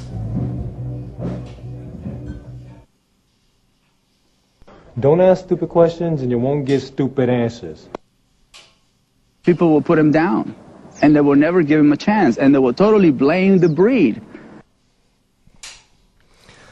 Totally blame the breed. That was from the Dog Whisperer, and yeah, let's keep it going. I'm a dog too. I'm a dog too. I'm a dog too. I'm a dog too. I'm a dog too. I'm a dog as well. A poodle dog. I am a dog too. Ditto on that dog thing. I'm a dog too. I'm a dog too. I'm a dog too. I'm a dog too. I'm a dog too. Dog as well. I'm a dog too. I'm a dog too.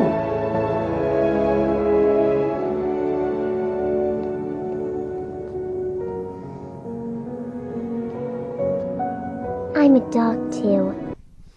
Yeah, and that was from the new movie Sherman and Mr. Peabody, where they're glorifying, yeah, you're all dogs, and like, yeah, I'm a dog, I'm proud of that, and again, just condition you to be a dog, period. All humans have to learn to be pack leader to all dogs, so they can all block or redirect unwanted behavior. There you go, and there again, it's in the Dog Whisperer show. They mix it in cleverly. So all humans are the elite ruling class, and everybody else is a dog. So he's like, humans have to learn how to control dog behavior. And let me tell you about Regina Flores. Okay, here we go now. Steven Rodriguez couldn't speak a word of English when he moved to New York City at age 9. Arnie Duncan, Regina Flores, Obama, Steven Rodriguez. There's another young man, Roger Sanchez. Right. Again, this is now we're going into the Latin propaganda and needling of the middle class people. Like, oh, you see, and to make people again get people at each other's throats again. All on a basis of racial discrimination and hatred and conflict and things like that, again to distract the TV worshipping moron from who's really running them like a puppet and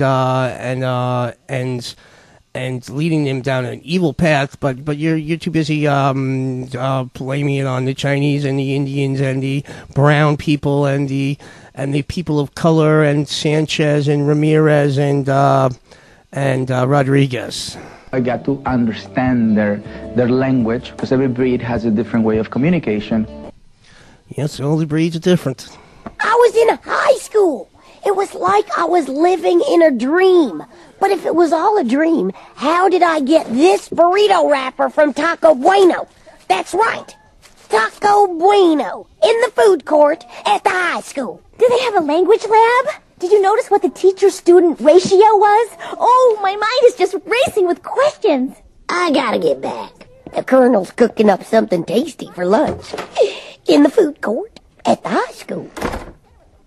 Okay, so Bobby Hill again on the King of the Hill show.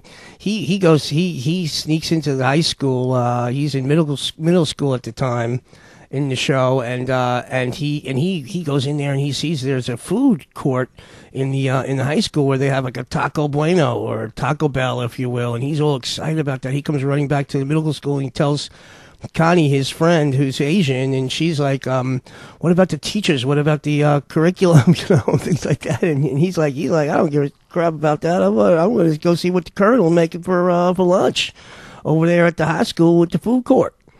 Again, just showing you the contrast of between where Americans are at and where the Asian kids are at, supposedly.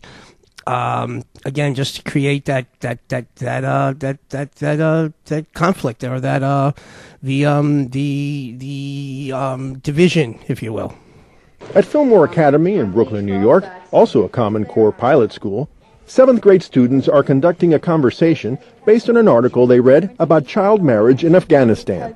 The most recent UNICEF study found that 43% of Afghan women were married before age 18. Once they were sold, the girls were considered as property. Child brides are also at greater risk for domestic violence. Okay, so they're now in a Brooklyn Common Core pilot school, as they call it.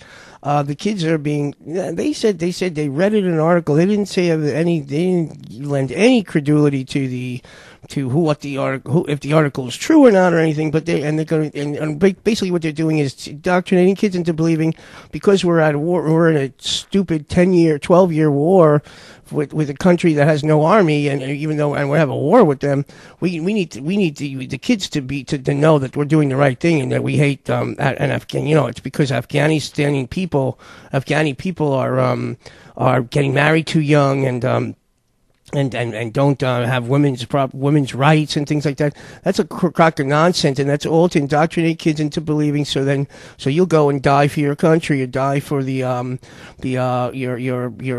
puppet masters in a war that's unjust and well, like every war, and they're bragging about that in a promotional video on Common Core, bragging about it.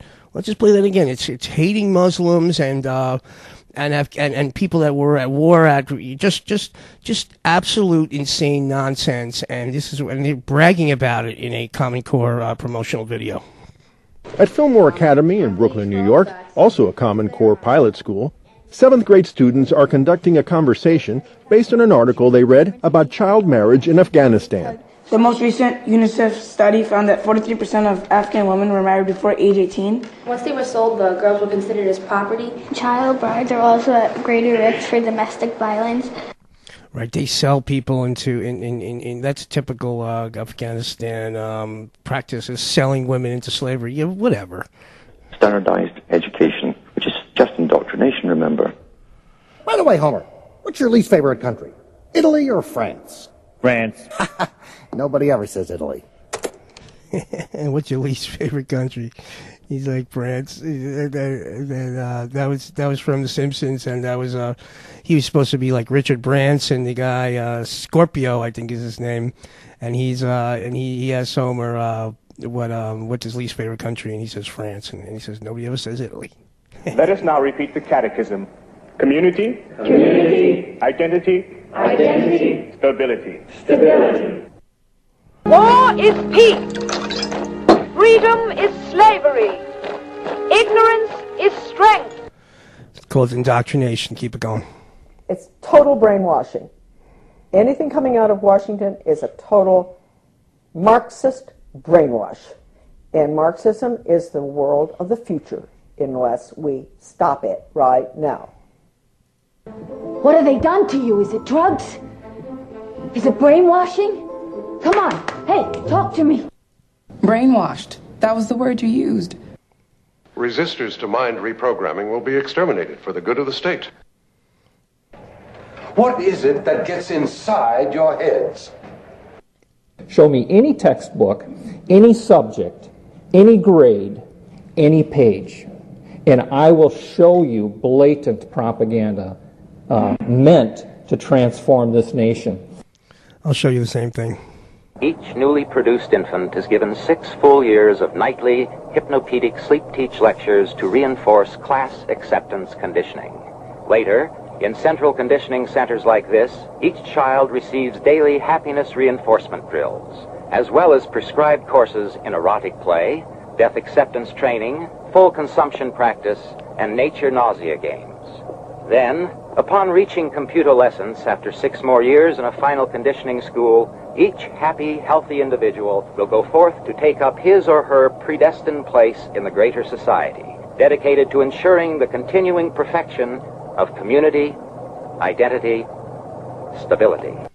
Right, that was from Brave New World again, and so they're going to indoctrinate kids into nature nausea training, and they're going to make it sound like, yes, we're leading you into a life of perfection. No, and to place you, put you in your place in the perfect world. No, it's not. It's to keep you in your place, not put you in, not in a glorified manner. Okay, it's to put you and keep you in your place, so you cannot challenge the power structure above, who is a bunch of inbred queens and princes and just absolute scum who are leeches, okay, who are running you like a bunch of slaves. Each newly produced infant is given 6 full years of nightly hypnopedic sleep teach lectures to reinforce class acceptance conditioning. Later, in central conditioning centers like this, each child receives daily happiness reinforcement drills, as well as prescribed courses in erotic play, death acceptance training, full consumption practice, and nature nausea games. Then, upon reaching computer lessons after 6 more years in a final conditioning school, each happy, healthy individual will go forth to take up his or her predestined place in the greater society, dedicated to ensuring the continuing perfection of community, identity, stability. All right, children, all together.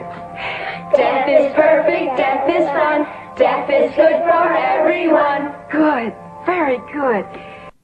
One of the great outrages about Common Core is how it dumbs down, trivializes, utterly subordinates math skills, reading skills, historical knowledge. All that goes by the wayside. And you get all these social cultural building exercises. Look at the language here. Core sex standards? What does that even mean?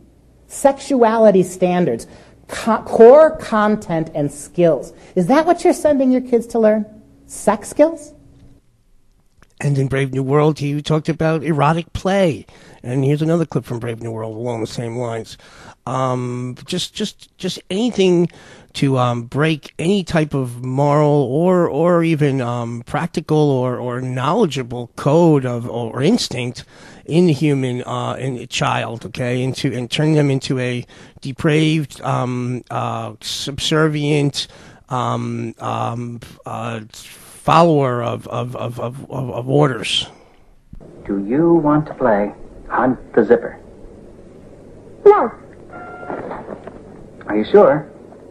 You really do want to play Hunt the Zipper, don't you? No. Well. Let me ask you again, Bernard. Do you want to be allowed to go back to your erotic training class and play Hunt the Zipper with all the other boys and girls? Yes. Fine. Now run along back and play. Quick! Okay, so in that clip, the little kid he's asked if he wants to play Hunt the Zipper, which is a sex game that they're teaching kids, and he says no, and so that tone you hear is a shock. So the guy gives him a shock, the kid, and he says, "You want to play Hunt the Zipper again?" He says no again. He gives him a shock. Then he asks him a third time. He says, "You want to play Hunt the Zipper?" The kid says yes. He doesn't get a shock, so he's like, "Okay, you're properly conditioned. Go back and play Hunt the Zipper." You know, we don't have cities like New York anymore. Really? No cities at all? No, but I went to the university at a population center. You went to a university? It's hard to believe. For what? Cosmetic, sexual technique, and poetry. There you go. She went to university for sexual technique in Sleeper, which is a futuristic movie as well. Woody Allen. We're catching the early rocket tomorrow morning. Oh, the early rocket? Yeah, what's wrong? Well, it's just that I'm engaging one of the Beta Plus decanters tonight, Adolph Rockefeller. You know, the cute one with the curly eyebrows. And we were going to spend the night at his apartment. But we can spend the night at my place. It's much closer to the rocket port. Unless you'd rather engage me tonight. I'm sure I could rearrange my plans. Oh, no. I've already engaged you twice last week, and you know how people gossip. Suppose they start whispering that I've immorally limited my engagements to just one female. I've got my reputation to think of. Okay, and in Brave New World, the women are just used for sex, and everybody gets to do everybody else. So, and she's doing, and funny, the name that they choose is Adolf, like Adolf Hitler. Adolf Rockefeller is the guy that she's, who is the upper level guy that she's engaging that night, and she's like, but I'll engage you if you want, instead. And he's like, nah, I already engaged you a few times this week, so you go engage him now. Again, this is all unconditioned, and this book, this in 1984, the two books that are playing out right before our eyes. It's uncanny how accurate it is, because this is not just somebody's vision. This was a plan that was explained to them, and then the book was written accordingly.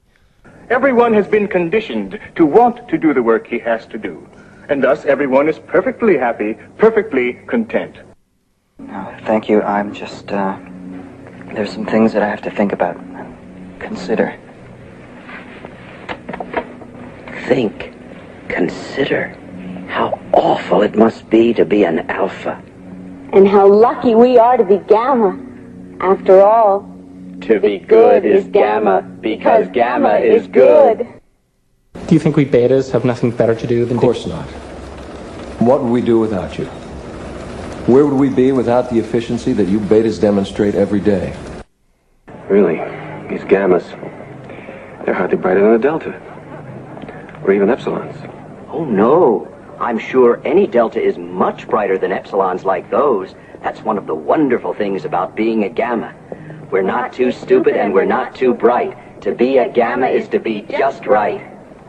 Yes, so you're being conditioned into your proper place in society. That's what this is all about, and that these are all clips from Brave New World, where they have alpha, beta, gamma, delta, epsilon, A, B, C, D, E, if you will, and that's how and you're conditioned from birth to fit those roles and those slots that you've been and you're also conditioned to like it and to be happy about it. You know what they want? They want obedient workers. Obedient workers. People who are just smart enough to run the machines and do the paperwork, and just dumb enough to passively accept all these increasingly shittier jobs with the lower pay, the longer hours, the reduced benefits, the end of overtime, and the vanishing pension that disappears the minute you go to collect it. Excuse me, miss. How do you feel about being a Delta? Are you happy? I'm glad I'm a Delta. Alphas have to think things through. Betas and gammas have too much to do. What's happening here? This is a group of semi-moron epsilons that are going on a nature nausea reinforcement field trip to... I can see that. I meant what's taking you so long. Oh, right away, sir. Okay, and these are semi-moron epsilons, okay, and they're going on a nature nausea trip. Okay, the idea behind the nature nausea is reinforcement is that nature and the universe is an absolutely extraordinary thing, that everything has a purpose and works perfectly with everything else. That's the way the universe was designed, okay, by our creators, okay, or our creator. It's magical, and so they want to get you far away from understanding that there's a rhyme and a reason for everything, and more, and so you're going to be nauseated by nature and reinforced in that regard. Reinforcement has to do with the Skinnerian operant conditioning reinforcement. You are reinforced into being nauseated by the order and the miraculous universal order of things. And so you'll be more conditioned into just doing what you're told, and don't try to think things through for yourself, and don't try to reason things out and instinctively and intelligently, because that's what you don't want you doing. You want you to just follow orders. So you need to be nauseated and reinforced by nature nausea. Keep it going. What's wrong with them? Oh, that's a batch of our especially substunted epsilon workers. Especially substunted epsilon workers. They were working in a nuclear facility because they were stunted in growth, so they could fit into these narrow places to do dangerous work on the nuclear plant. Morons, pathetic morons in my employ, stealing my precious money. No, we can't talk about it later because Ned and I have to go to work. We have jobs. We contribute to society, all right? You can know all the answers too. All you have to do is study. I gotta disagree with that, Mr. Carter. I tried it. It don't work. I once opened up a book. and I studied it. I mean studied. No fooling around. 15 solid minutes. And nothing happened. We're glorifying stupidity in the American schools, and at the same time telling us that, you know, the Americans, you guys should be glory and revel in stupidity, while the kids we're telling you are your competition, which aren't your competition, but you're telling, because nobody's competing really, because there should be more. There's an abundance for everybody in this world. But you're being taught by the social engineers and controllers that you need to compete with other people, again, just so you can, as long as you're busy knocking yourself out, competing and in divisive conflict with your next door neighbor, you won't have time to question the social hierarchy and the maintained, and you won't have it challenging the social order. But the test audience watched it. They all liked it. You can see right there. Quite meaningless, since they've been conditioned to like anything that's shown them.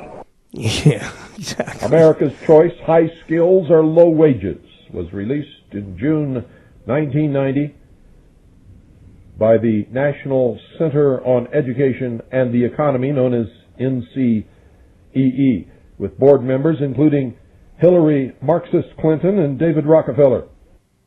That's what the corporations want you to do. Well, anyway, so community ed, everybody, birth through death, womb to tomb. Community education, birth to death, womb to tomb. That's and they're going to try to control every move you make from and the people. This grinds my gears, and I'll just say it right now, is that who the fuck are these people to tell, or like they're like I'm in government, so I'm going to tell you what to do and control you, like I'm better than you, or anything of that nature. It's insane. Okay, and I'm going to lash into that even harder as we go. Carrying on. Now, you going to stand in and do your share? Of course I am, sir. That's right. Okay, that's the old collectivist, do your share, you know, we're all in this together, and let's just keep it moving. See, it's no good, Monty. We've all got to be alike. The only way to be happy is for everyone to be made equal. These guys are good dancers. Yeah. I wish I was more like them. Yeah, me too. Man stands alone in 268, page 268. This is what Sir Julian says here. At the moment, there are vast possibilities of value running to waste because they're not harnessed or because they're not even realized. The number of subtle and individual minds that find themselves unable to join wholeheartedly in any corporate organization is increasing. They find themselves over-individualized. See, individualized people can't be managed, and that was their biggest problem. That's why they created, and I went through this before, the team effort. Everything's team, the team organization.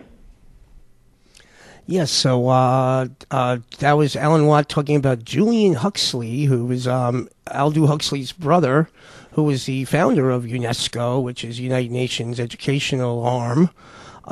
He was saying that, you know, the individual is difficult. It can't be managed properly. So that's why everybody needs to be working for this team collective effort, which is again feeds into these TQM, the Malcolm Baldrige total quality management is all about the team. Listen, I play team sports. There's nothing. It's fun to play on a team. There's nothing wrong with that, but not at the expense of your own individualism and your own individuality, because that is leading you straight down a path of you're a number, not a individual, and you're expendable at that point, and that's just feeds right into the way totalitarian systems operate. Period.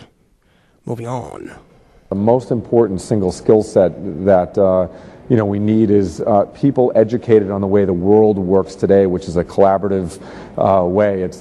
I think what appeals to her about the commune is all the sharing. Sharing? They share everything. There's nothing wrong with that. No, I suppose not. Yes, there is. The great threat to the city is inequality. And again, it doesn't mean, I'm against sharing. Of course I'm not, okay? I love to share.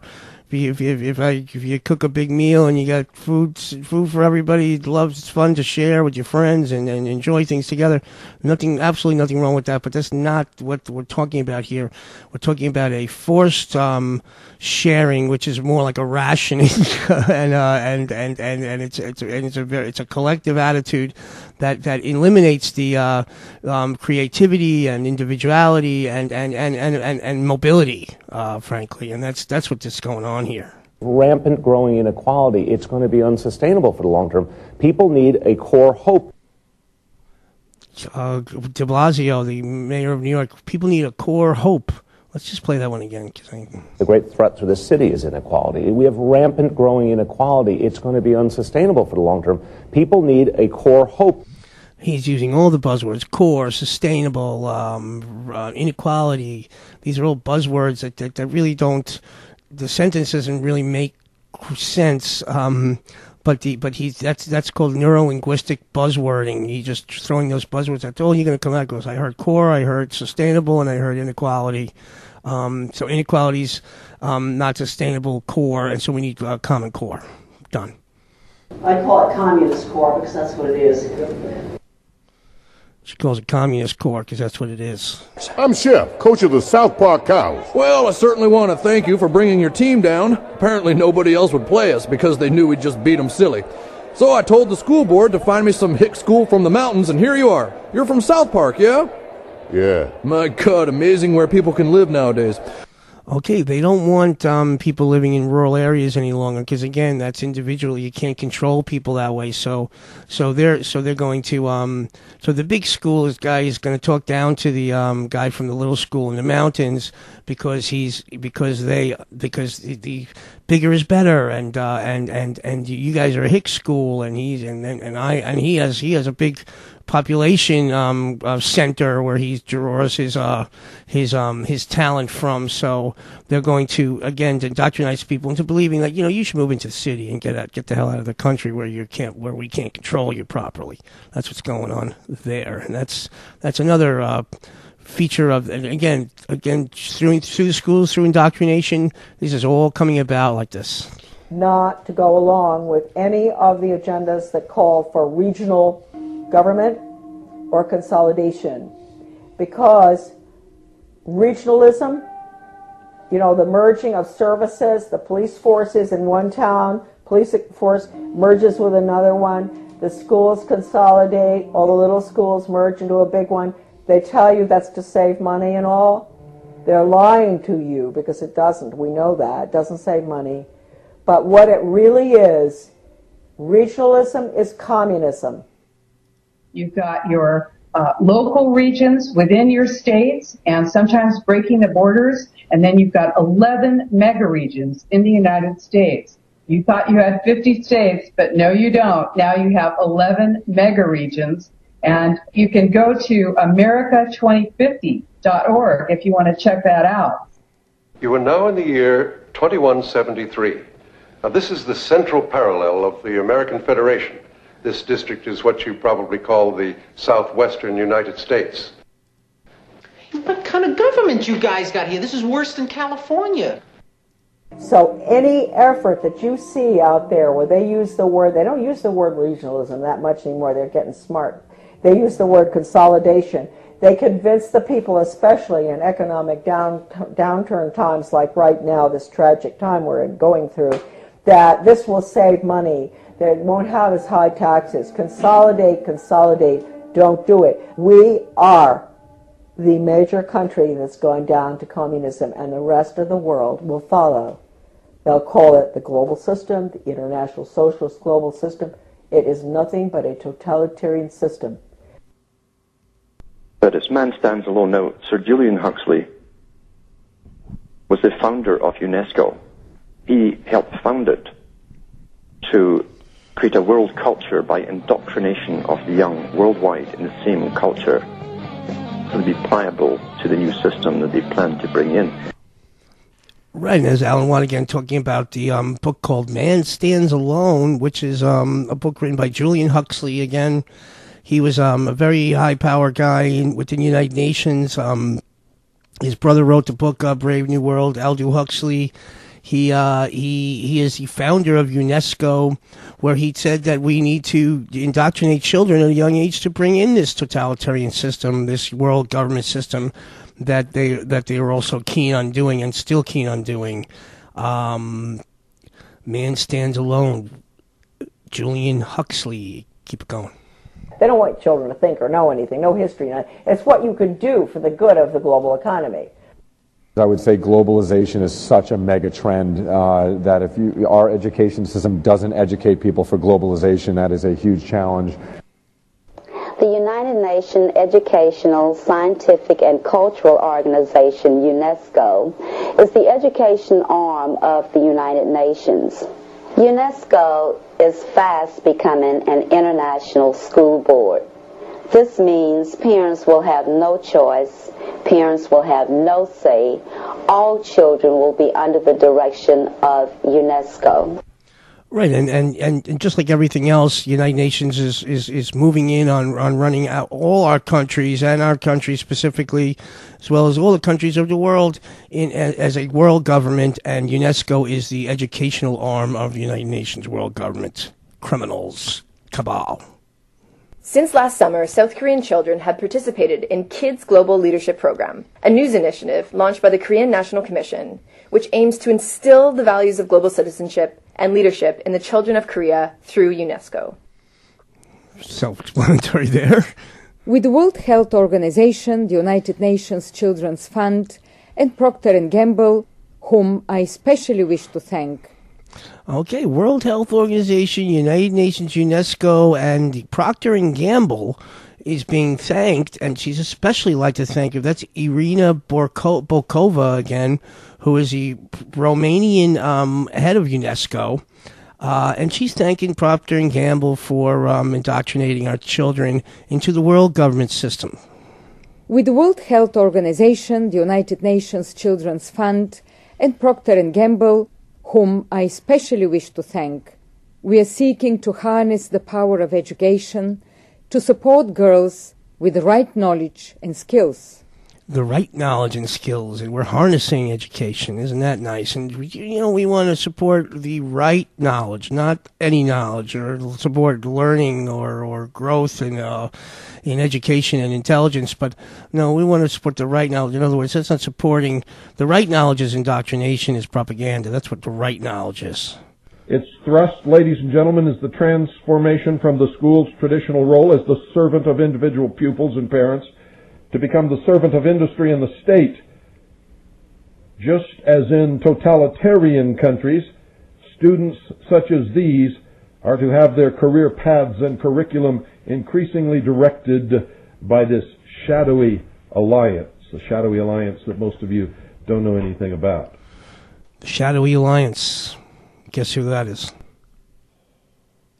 Common Core is part of the UN globalist Marxist One World Government Plan known as Agenda 21. Right, and again, the school system they're using the schools to indoctrinate kids into a new system, which is a sustainable growth system, which is, again, just a way for the United Nations criminals to steal resources of other countries and tell you that we're running out of resources and basing it all on that's their excuse for why you have to be indoctrinated accordingly.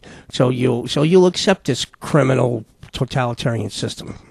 We've had it for a long time. We've had terrible curriculum. We've had terrible objectives, all out of UNESCO, basically, UN.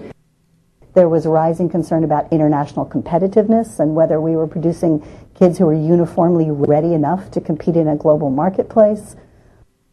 We have failed, said Mayor William A. Johnson, Jr., end quote. But that doesn't deter these people. They want to implement these procedures nationwide.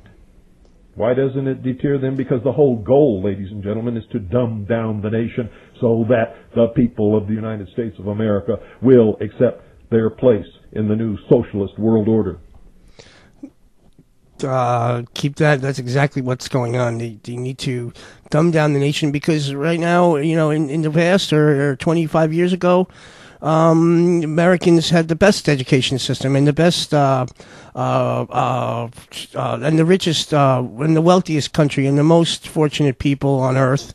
And so in order to get us into a slave system that has been implemented in India and China and many other places all over, and you see the reason that they haven't implemented that in the schools of Africa is that they plan to exterminate the people of Africa and use that as a big resource farm to steal from. So we need to dump. So the Americans are the thorn in the foot, or the hoof of the heel of the world government planners, social engineers, because Americans need to be dumbed down, and that's hence the damaging of children through vaccines and through the indoctrination through the schools, and that's the plan, and that's what they're doing, and that's working right now because distracted Americans aren't paying attention.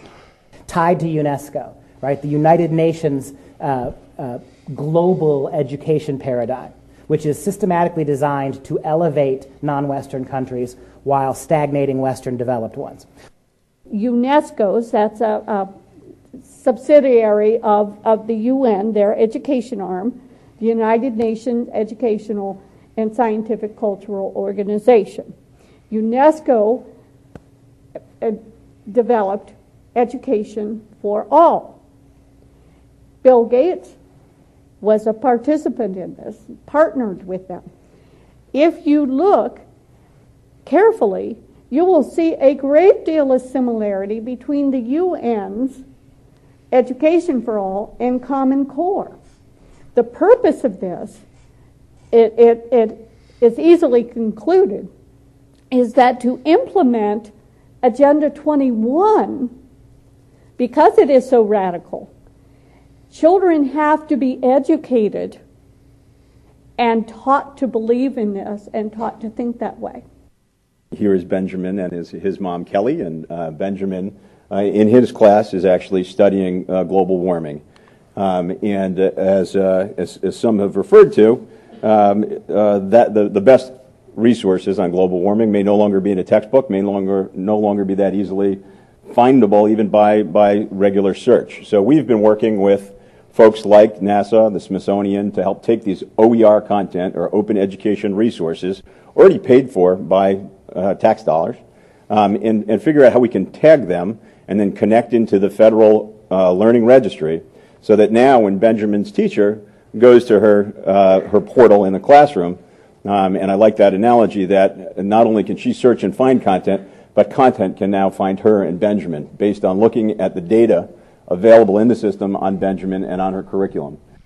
Right, and it's not content; it's propaganda. And he just told you that because there is no basis in any science or fact with that crock of garbage, global warming, that so many stupid people believe that they've already scrubbed that stuff clean, so you can't even find any information about it anymore, because there is no legitimate information about it. And then they're going to say, well, so now we're just going to feed our little student Benjamin the information that we want him to. And that was coming from the CEO again of this company called Pearson, NCS Pearson. Look them up. That's they're leading the way. They're not even an American company. They're based in London. They're leading the way towards indoctrinating kids into a bunch of morons. Okay, semi-epsilon morons. For instance, I wonder if we are really honest with ourselves, whether we have the courage to weave climate change considerations into the fabric of every aspect of European development. There you go. Good old Prince Charles looking out for you. If you could go to the 4.5 billion people and convince them all that they shouldn't have so many children and shouldn't engage in activities which use vast amounts of energy and so on, you'd be all right, but that's impossible. You can't do that. Okay, that was B.F. Skinner in his own words telling you that, we'd like to tell people not to have so many children and not use so much energy, but we can't do that, so we need to indoctrinate them or condition them, which is his idea, and which is being implemented clearly as we speak, and for a long time since then, since now, we need to indoctrinate children and basically force them into this sustainable growth and energy conservation, which is a crock of garbage again. And I've gone into that in many shows. Just keep that in mind. Let's keep going. Surprise, surprise, they named UNESCO the lead agency for that effort, who said their goal is to integrate sustainable development into all levels of education in order to promote education as a key agent for change. Just like Prince Charles told you, we need to do it in all levels and weave it into the fabric of European life and weave it into the fabric of American education. There we go. Yeah, you know, it's good for Prince Charles. It's good for you, I'm sure.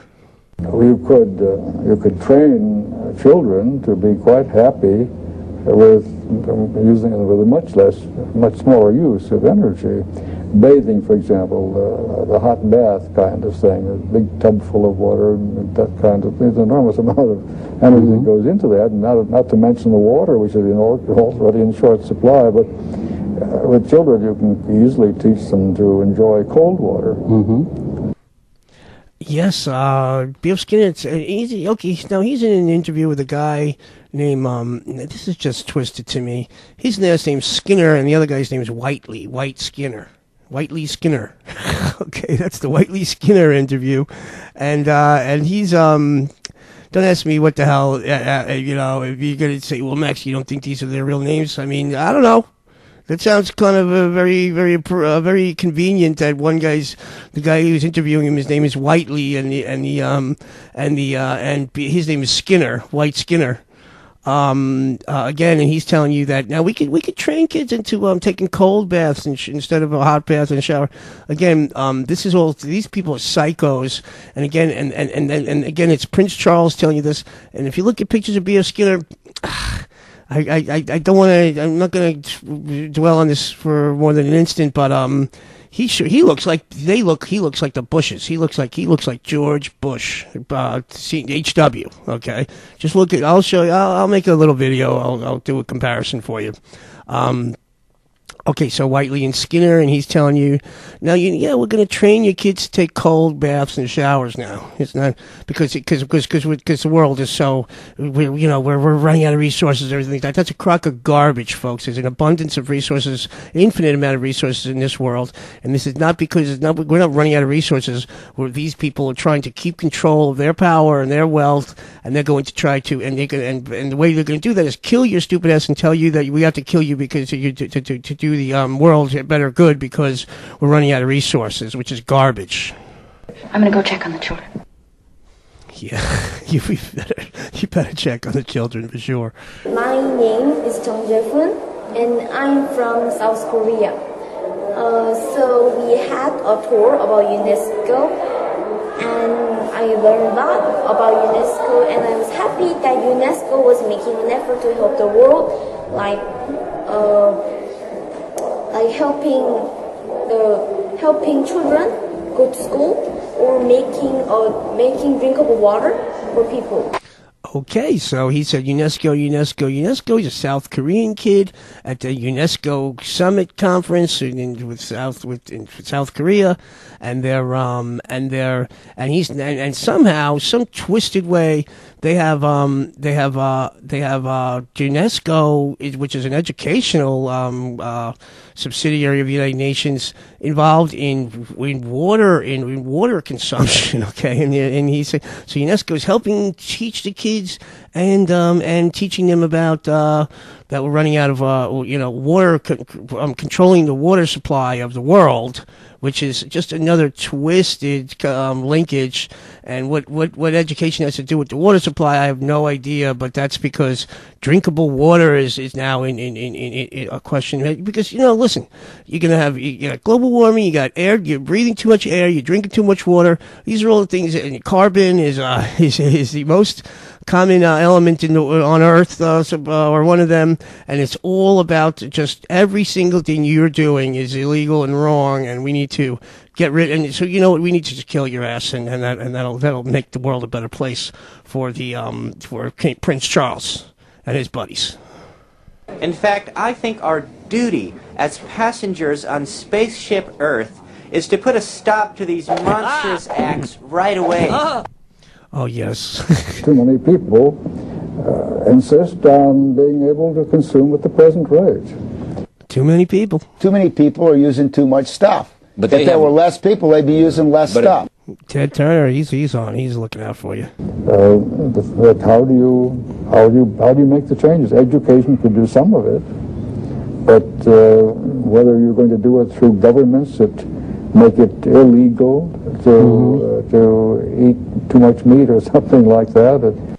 Yeah, Bill Skinner, that's a good suggestion. Like, maybe the government's going to, he's saying, you know, people aren't doing what they're told, so we need to force them to do it. Maybe we'll make it illegal to eat too much meat.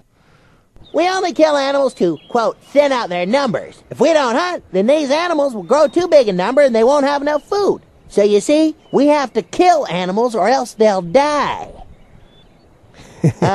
So roll the tape. Here we are up at Schaefer's Crossing looking for some animals. Looky, Ned, there's some deers. Quick, Ned, thin out their numbers. Thin out their numbers. Good work, Ned. Now they won't starve.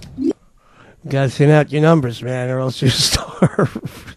That is just absolutely, that's how insane. And you know, it takes a comedy like South Park to show that to you, how insane this stuff is. Like if we don't kill you, you're gonna die from starvation. If we don't kill, so we might as well kill you now first. That's the way to prevent people from starving, is to kill them all. We only kill animals to, quote, thin out their numbers. If we don't hunt, then these animals will grow too big in number and they won't have enough food. So you see, we have to kill animals or else they'll die. So roll the tape. Here we are up at Schaefer's Crossing looking for some animals. Looky, Ned, there's some deers. Quick, Ned, thin out their numbers. Thin out their numbers. Good work, Ned. Now they won't starve.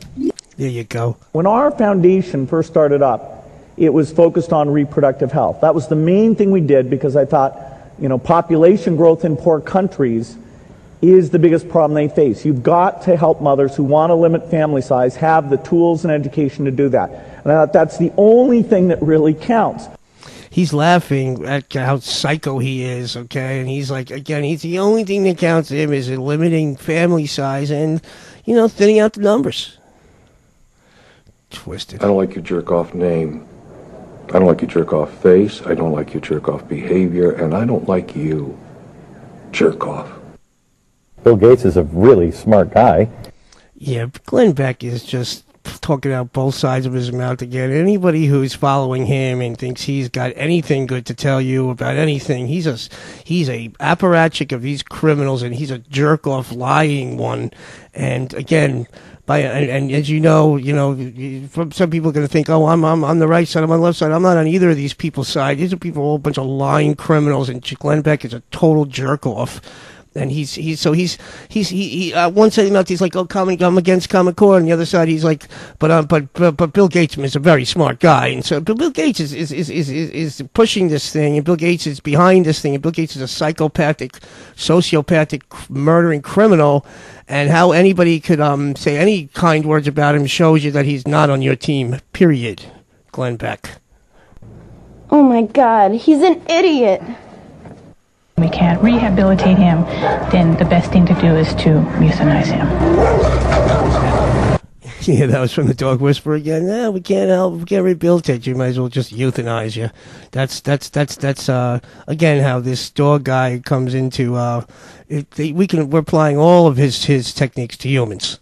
While we remain at the prime metabolic age of 35 to ensure a maximum level of useful consumption until painless death from chemostimulation.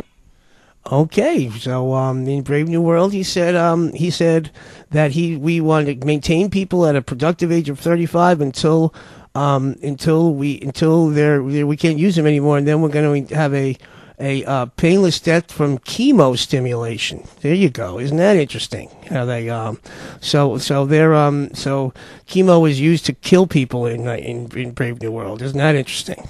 The prime bureaucracy is the U.S. Department of Education, which was instituted in 1979 by President Jimmy Carter as a promise to put the principles of sustainable development in place before the term was coined. But this was the entire purpose of the U.S. Department of Education. Now, I believe, the world's largest employer. Which of the following is not mentioned in the Constitution? The Department of Education, or it was the first one. Why do we have a Department of Education? The answer is A, but we have a Department of Education because we need to be able to read the Constitution. College sucks. I never should have had that abortion. I mean, just think. Right now, you could be home with a baby. I mean, how much cooler would that be? Okay, class, listen up. I will be filling in since your regular home ec teacher, Mrs. Nateman, had her baby last night. So she's at home resting, or as I'd like to call it, goofing off. Okay, here's just a little quick grouping of anti-baby, anti-family, anti-everything that's good in your life, in the world, in the universe, and it's pumped into you. And propagandistically, she's like, I should have never had an abortion. I could have been home with my baby. You know, making it sound unsavory to have a baby, and just all kinds of twisted. And making it, and people are like, yeah, you know what, you're right, abortion's a much better idea than being, you know, or else she wouldn't be in school. Okay, class, listen up. I will be filling in since your regular home ec teacher, Mrs. Nateman, had her baby last night. So she's at home resting, or as I'd like to call it, goofing off. In 1949, UNESCO published a 10-part series for teachers entitled Toward World Understanding. Let me read just one statement. As we have pointed out, it is frequently the family that infects the child with extreme nationalism. The school should therefore use the means described earlier to combat family attitudes. That's UNESCO. UNESCO telling you that the family infects the child. Okay, that's right out of the UNESCO playbook. She's quoting officials at UNESCO with that one. Okay, the family infects the child. UNESCO. And she goes, that's UNESCO, folks. There you go. Hey, listen. Any boob can run a child care center. It takes a family to raise some children, and that's what we're going to be from now on. A family. Family. What a laughable concept. Again, she's an educator also. She's like, a family's a laughable concept. Collecting into groups called families, a pervasively immoral concept of pre-civilized times. Brave New World, again, written by Aldous Huxley, Julian Huxley's brother, and he's going to say family was a immoral concept in uncivilized times. The concept paper states that teachers, along with individuals from business and academia, will identify what they want high school graduates to know and be able to do. Outcome-based education is exactly what it is. Notice, folks, that parents are not mentioned anywhere. Hell no. Now, when you start telling a man how to raise his own son, that's butting in. And I don't think he's going to like it very well. When we are successful, and we will be, we have a real chance at this new world order, an order in which a credible United Nations can use its peacekeeping role to fulfill the promise and vision of the UN's founders. The promise and vision of the UN's founders. Who are the UN's founders? Bush's dad and the Rockefellers and Carnegie and the Queen of England and her progeny and the Queen of the Netherlands as well. Those are your delightful founders of the United Nations, and we want to fulfill their dreams. Thanks. Also in 1991, the Carnegie Foundation chairman David Hornbeck, a former out-based education consultant for the Business Roundtable, co-edited Human Capital and America's Future, which described an approach Hornbeck admitted might be subject to the charge of big brotherism. Governor Bill Clinton wrote an endorsement of the book, saying that it, quote, defines the very heart of America's opportunities for the future, an educated workforce. This book gives us a blueprint for achieving the dreams of so many people, end quote. It's a blueprint for achieving the dreams of people, which is the dreams of the founders of the United Nations, and Bill Clinton endorsing it, of course, because Bill Clinton is the son of, as far as I can tell, Nelson Rockefeller. He looks exactly like he is a Rockefeller for sure. That's how he became president as well. And again, this is all leading back to the same criminals. Again, let's keep it rolling. Fulfilled the promise and vision of the UN's founders. There you go. Thanks, Bush. We're gonna fill. Yeah. That's what I'm here for, is to fulfill fucking Queen of England and Rockefeller's vision of enslaving me.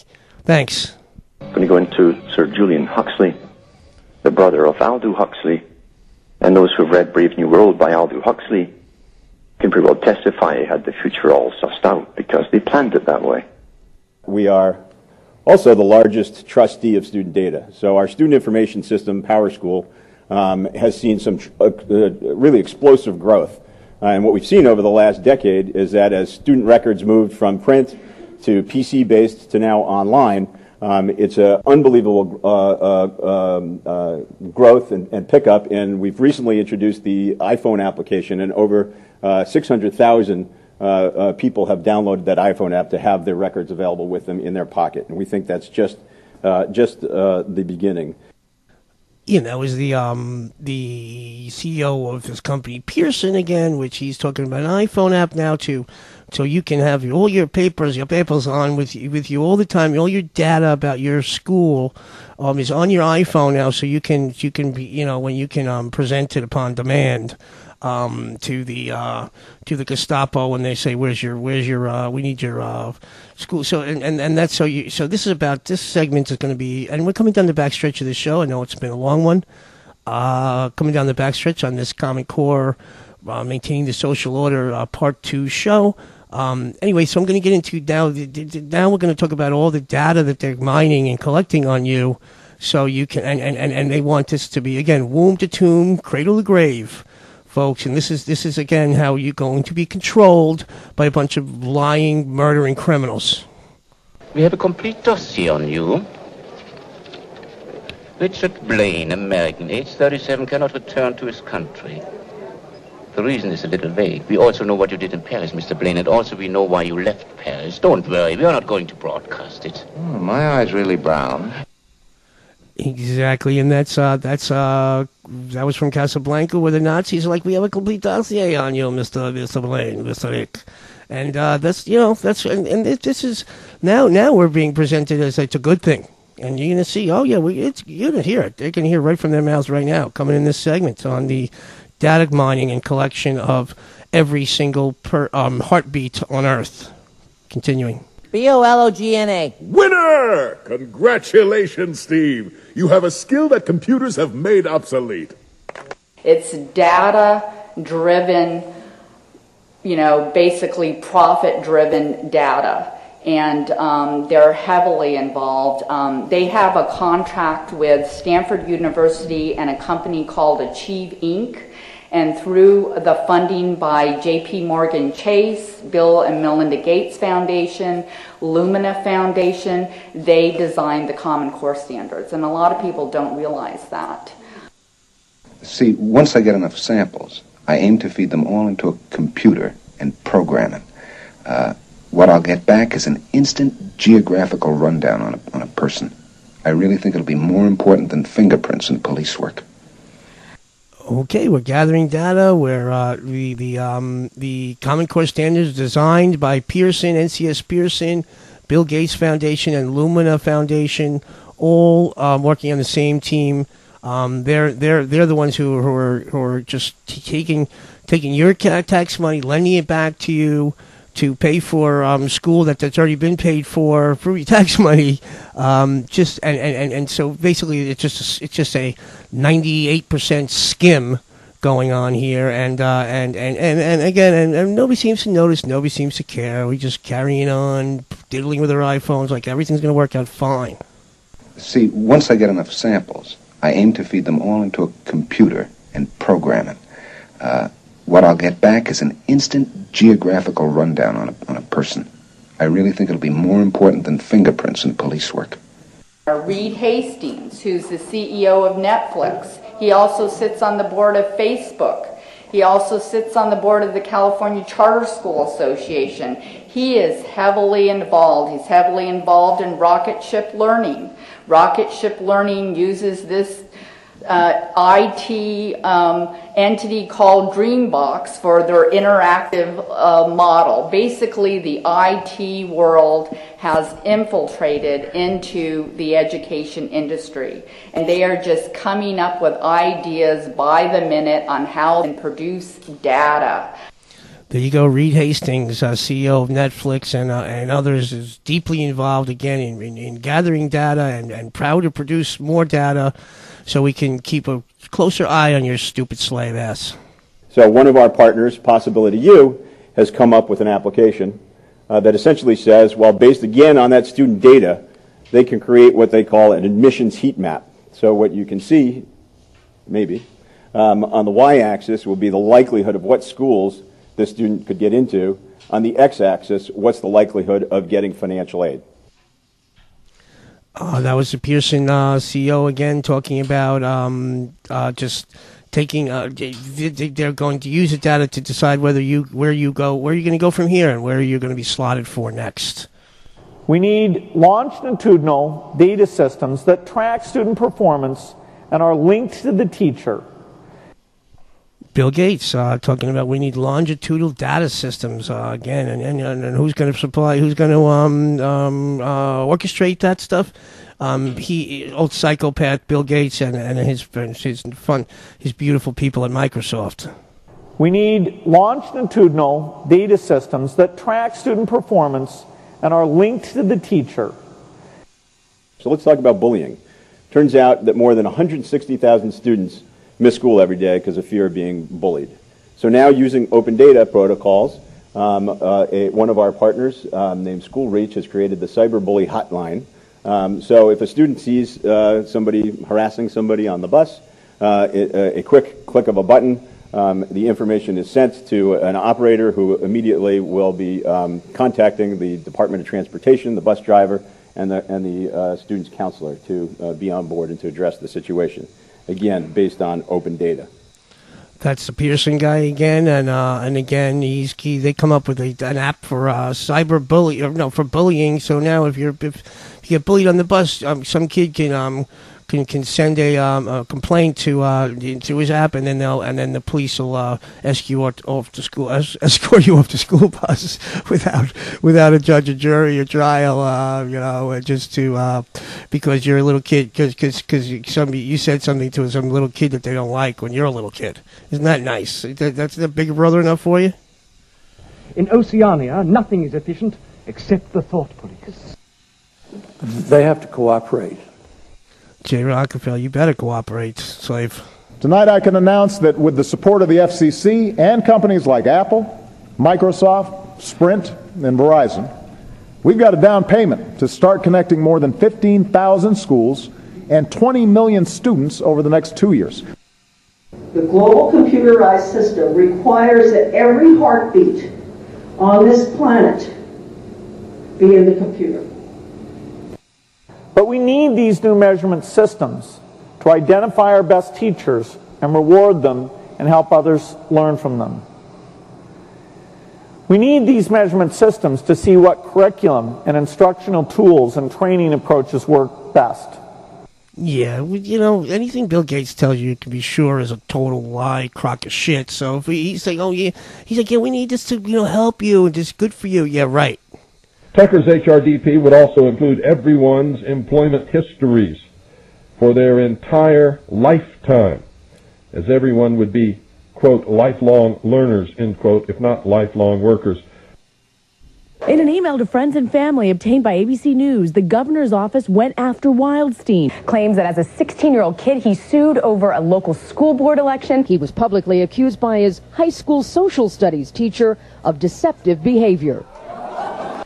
Okay, and that was on Daily Show. So this guy Wildstein, who's involved with this guy Chris Christie, the governor of New Jersey, he's they're going to that's part of your conditioning too, is to get you acclimated to the idea that they have records on Wildstein. So they're like, well, he was, he's accused by his social studies teacher in high school of doing things. So that's on his permanent record now, without any verification of who's in the right or the wrong.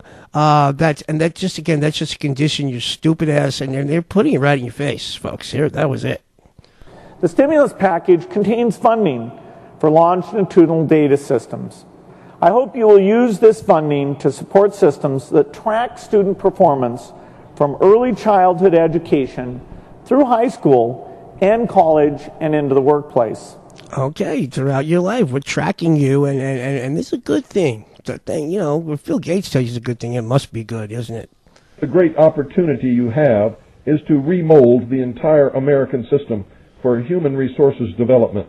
What is essential is that we create a seamless web of opportunities to develop one's skills that literally extends from cradle to grave and is the same system for everyone, young and old, poor and rich, worker and full-time student, end quote.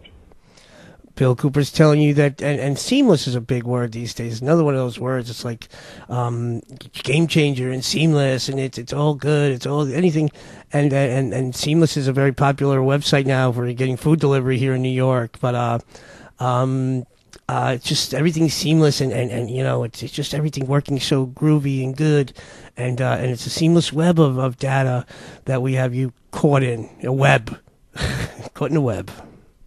That's what the corporations want you to do. Well, anyway, so community ed, everybody, birth through death, womb to tomb. Womb to tomb. That's what you're up. That's what you're in for now. Now, you going to stand in and do your share? Of course I am, sir. That's right. The good news is... And the good news is... When you think about all the data that can be collected, and you think about running a school system the way you did, it sounds to me that the good news also is that you'll be able to track not just the students, but ultimately each class and the teacher's success on a literally day-by-day basis. Yeah, the good news is that we can track you day by day, the schools and the student and the teacher. It's not good news. It's, we package it nicely for you. It's good news.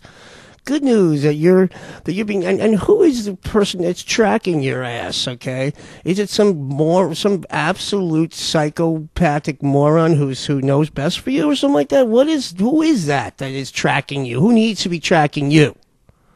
States will be responsible for overseeing the data mining and the record keeping of every single student in the schools. Well, profiles travel today. I mean, school districts keep information, they keep grades from kindergarten through 12th grade to diploma, so that's nothing new than what we already see today. And this is a serious issue. It's nothing new.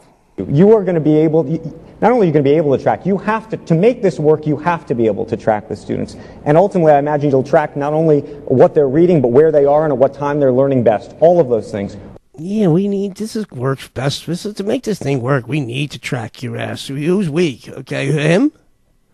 This is sick, okay? And again, we just get, and they just in your face. And this is a serious issue. You are going to be able, not only are you going to be able to track, you have to make this work, you have to be able to track the students. And ultimately, I imagine you'll track not only what they're reading, but where they are and at what time they're learning best. All of those things. Yeah, it's good news. That's a good news. We had been collecting data for a number of years. We had an early reading first grant and had been collecting data since 2006. And had been following children on up into their school years, and had other agencies and partners come forward that wanted to find out more about our data. Right, so we've been tracking your kids, collecting data, and now we're sharing your data, that data with people who are coming forward to ask us about it, which are corporate entities, and so we can know who to hire and who's going to be a janitor and who's going to be a middle management. I would go down to the maternity ward of the local hospital, or whatever you call the part of the hospital where the nurses are. There's a genius for you, Lamar Alexander, who I told you, and in my last show, looks exactly like Jay Rockefeller, to the point that they're obviously related as brother, and they sound even have the same timbre in their voices. They look exactly alike. And he's like, we need to go down to the maternity ward. He says, or wherever the nurses are. He doesn't even know what the hell he's talking about. That's what a moron, degenerate, inbred degenerate he is. Okay, but he's coming. He's a senator of the United States, folks. Listen to this jerk off. I would go down to the maternity ward of the local hospital, or whatever you call the part of the hospital where the nurses are, who are there when the babies are born, and find out how many babies are born out of wedlock, how many babies are born with single parents, just so you know that. Yeah, just so you know. Who's we? So just who knows that? Him? Again? What is wrong with people that we stand for this garbage? They're extraordinary professionals. They're dedicated to keeping the American people safe. Oh, thanks, Obama. And Obama's, yeah, that's his cousin. Excuse me. Excuse me. Excuse me. Excuse me. Am I the only one who finds all of this more than a little disturbing? In Oceania, nothing is efficient except the thought police. Now, every assignment, every grade you get, every warning you get from a teacher, or every disciplinary episode, staying after class and clapping erasers, or being sent to the principal's office, this becomes part of your permanent file and will be with you for the rest of your life. And it can be accessed by law enforcement, can be accessed by job creators, if you go to apply for a job. Something that your kid did in 6th grade, theoretically, will be at the fingertips of employers moving forward. This kind of huge database system on all of us. Again, this is a bigger problem, and these facilities are built for more than just Common Core. Or if you studied a little more, you might go back and think the school might even need to serve the pregnant mother of the baby in terms of prenatal health care. Yeah, we need to track your fetus. At age 16, internationally, public school is ended most advanced nations.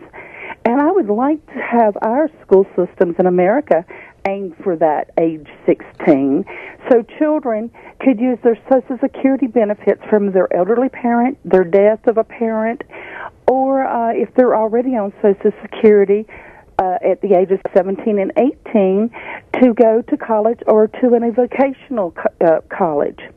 And I hope this is where our school system in the United States is headed. All right. Thank you. All right.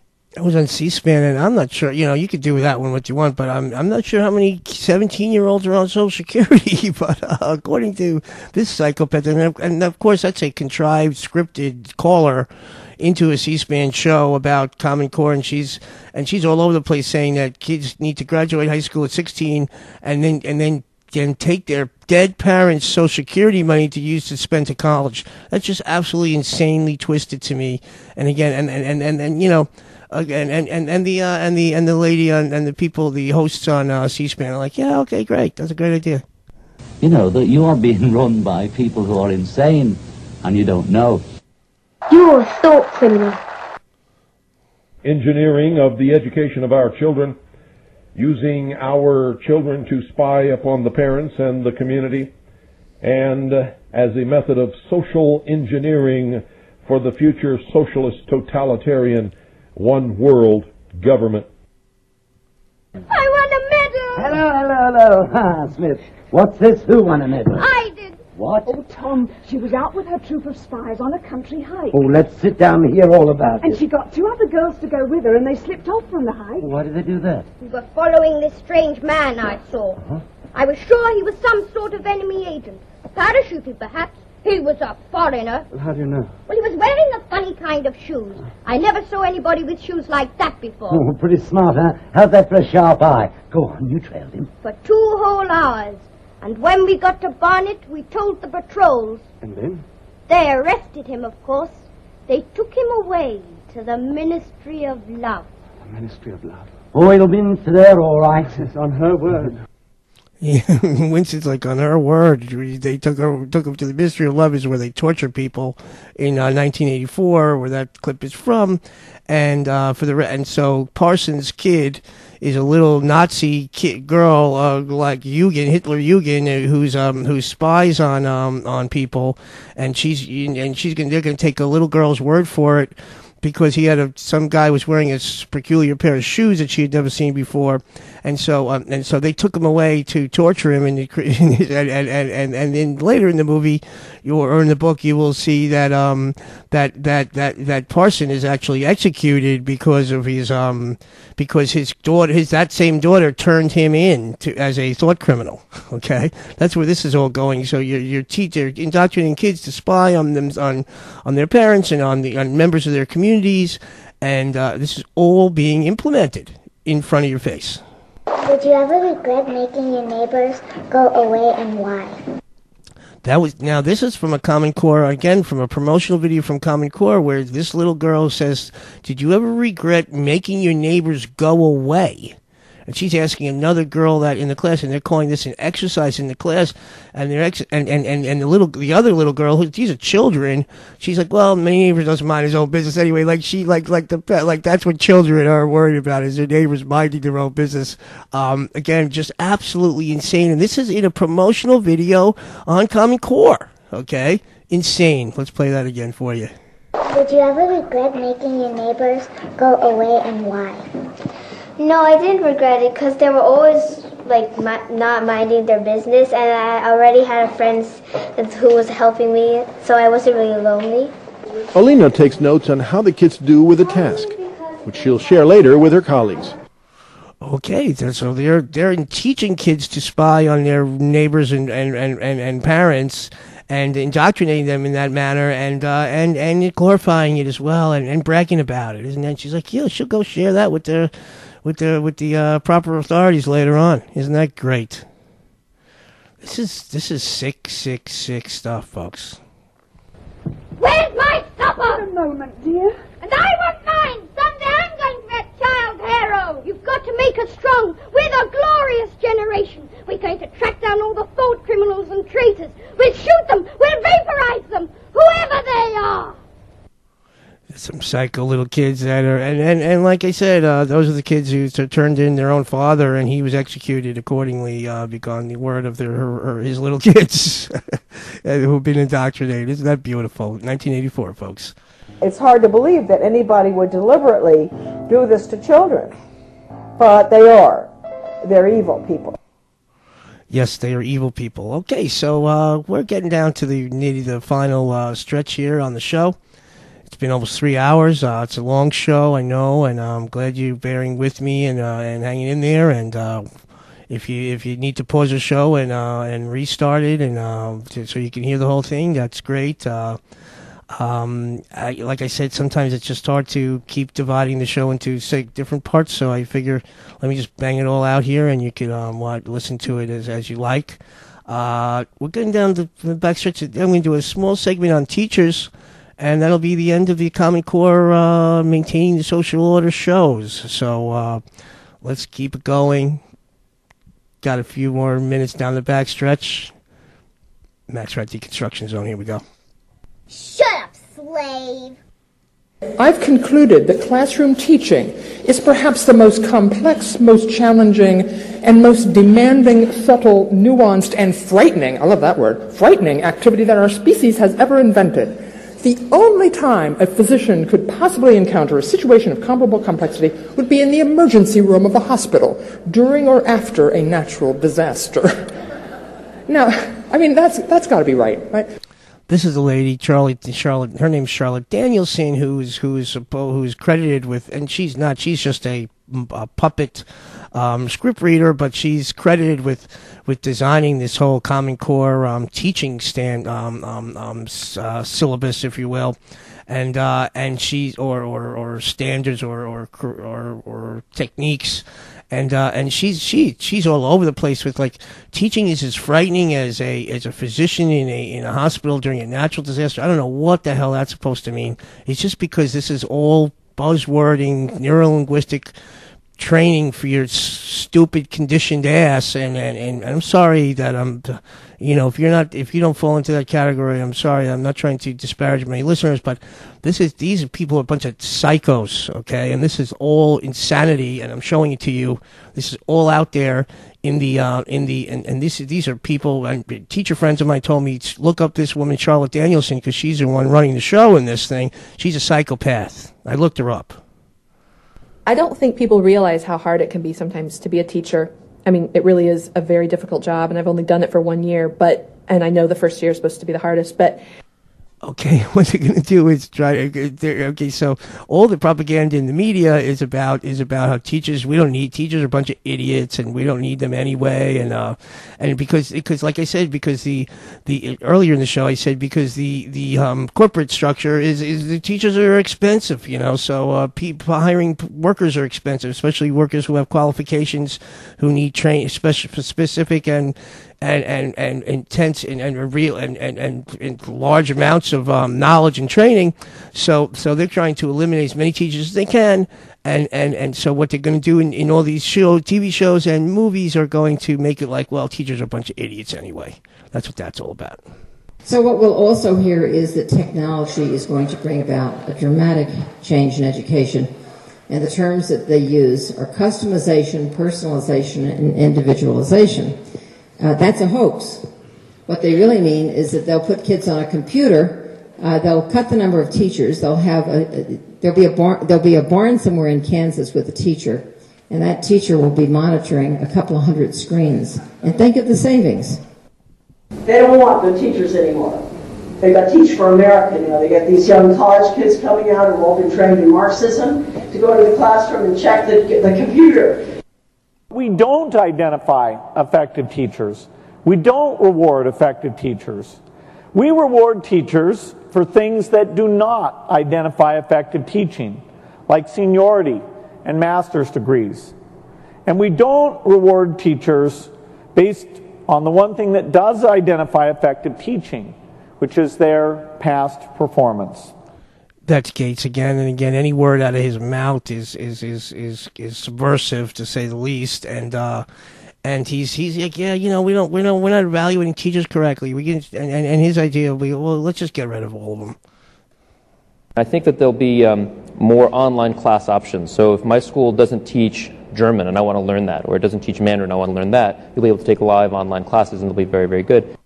Okay, so this guy's talking about teaching kids online German and Mandarin. Okay, well, he chose the German Nazi, or Mandarin, which is the common language.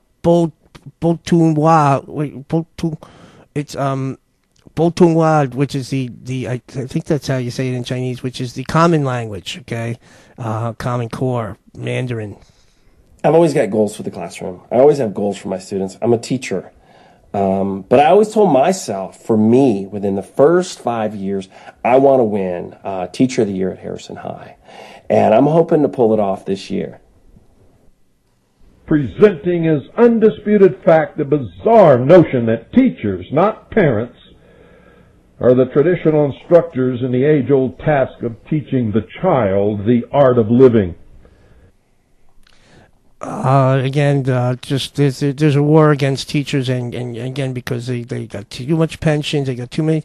They're going to try to just rob all those pensions, get rid of all these older people, get a bunch of Nazi, communist, Marxist college kids in there who are going to administer lessons by a computer, and then there'll be one person who monitors 100 computers, and and your kids will be taught the Malcolm Baldrige Total Quality Management Program, and there you go, perfect slaves next, and indoctrinated in the Brave New World with sex skills and death and nature nausea training and death acceptance training, and this is going to be a beautiful Brave New World we live in. It's all coming right down the pike. It's right in your face, and believe it, and it's true. It's happening. We're shaping the future, and we're taking cash. We're stealing paper. Who's borrowed a stapler? Exactly. Who's got a couple staplers in their room that probably don't belong to them? I know I'm missing one. You try stapling 30 tests without a stapler. It's called paper clips. Just mocking teachers, and that's from a movie called Chalk, which is kind of funny. It's about teaching in schools, and then it's a comedy, and they're mocking teachers. Oh, I never did get on well with the staff. They disapprove of me. I don't always stick to the timetable, and well, we have fun in my classes, and they don't like that. There was another teacher, the one I replaced. The same thing happened to her. They didn't like her either. Now she's in some awful kind of trouble. That was a clip from Fahrenheit 451.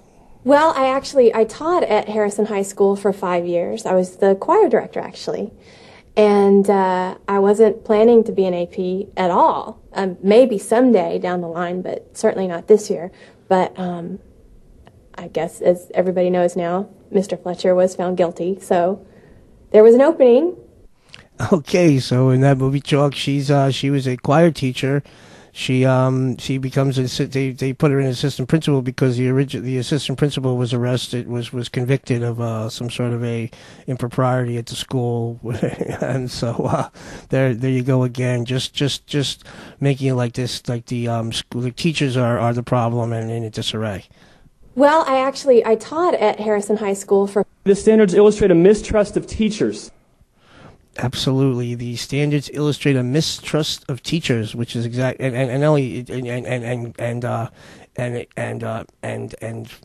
indoctrinate a mistrust of teachers. So the parents or whoever has any say in the matter will say, yeah, we're better off getting rid of these teachers and let the kids learn on a computer because that's the future. I am a firm believer in the old saying, students are what you think you make them think you are, or students are what you make them think you think they are. Again, just mocking teachers. How long have you been a teacher? Just wondering. I have taught in different capacities all my life, but I just came from computer engineering, and we are. So I've been in the workforce for many years, longer than you've probably been in school. The immediate answer to your question is I've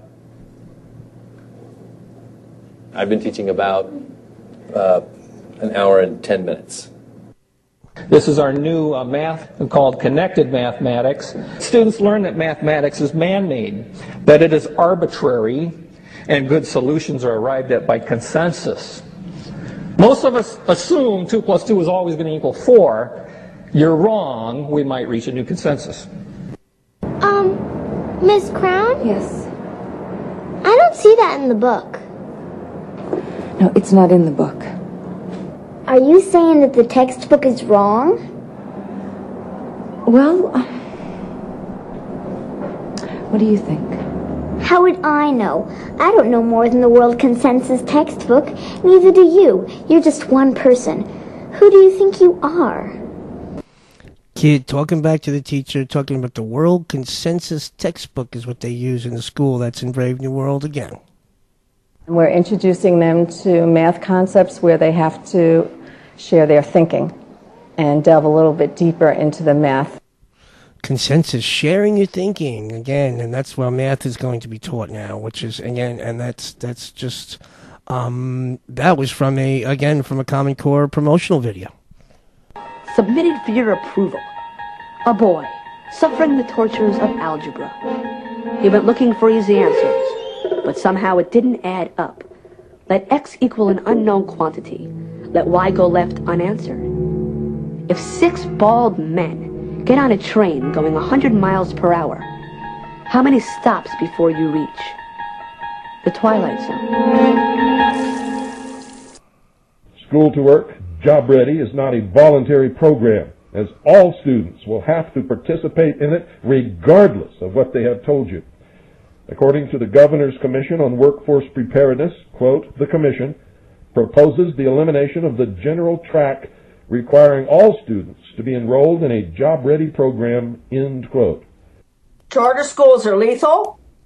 tax-funded private education, including religious, is lethal, because if you take 1 penny from the federal government, you teach the corporate fascist curriculum, which is the Soviet Polytech School to Work. Yes, and okay, so we're down to the last few clips of the show. I'm going to sign off you in the next minute or two. Why don't I just play a few out, and we're going to wrap this show up. I guess, I guess I'll go with my wrap up right now. We discussed the corporate profiteering off of the school system, which is $1 trillion industry at this point. Whenever there's an opportunity to steal money and make money, you will see the same criminals lining up at the door, and basically it's just to steal people's tax money and make you pay more taxes to get more stuff you're not going to get, and line the pockets of lying criminals like Michael Milken and Bill Gates and the Rockefeller Foundations and the Queen of England. It's just insanity, okay? And people need to wake up to see that.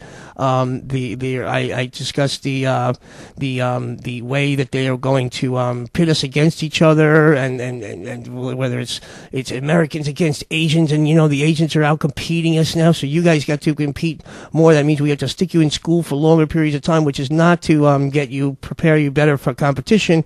It's to indoctrinate you, so you'll never know. You won't know what's going on, and you won't know how you're being enslaved. And kids these days are totally out of it and don't have any clue what's going on, and they're being dumbed down chemically and psychologically and intellectually.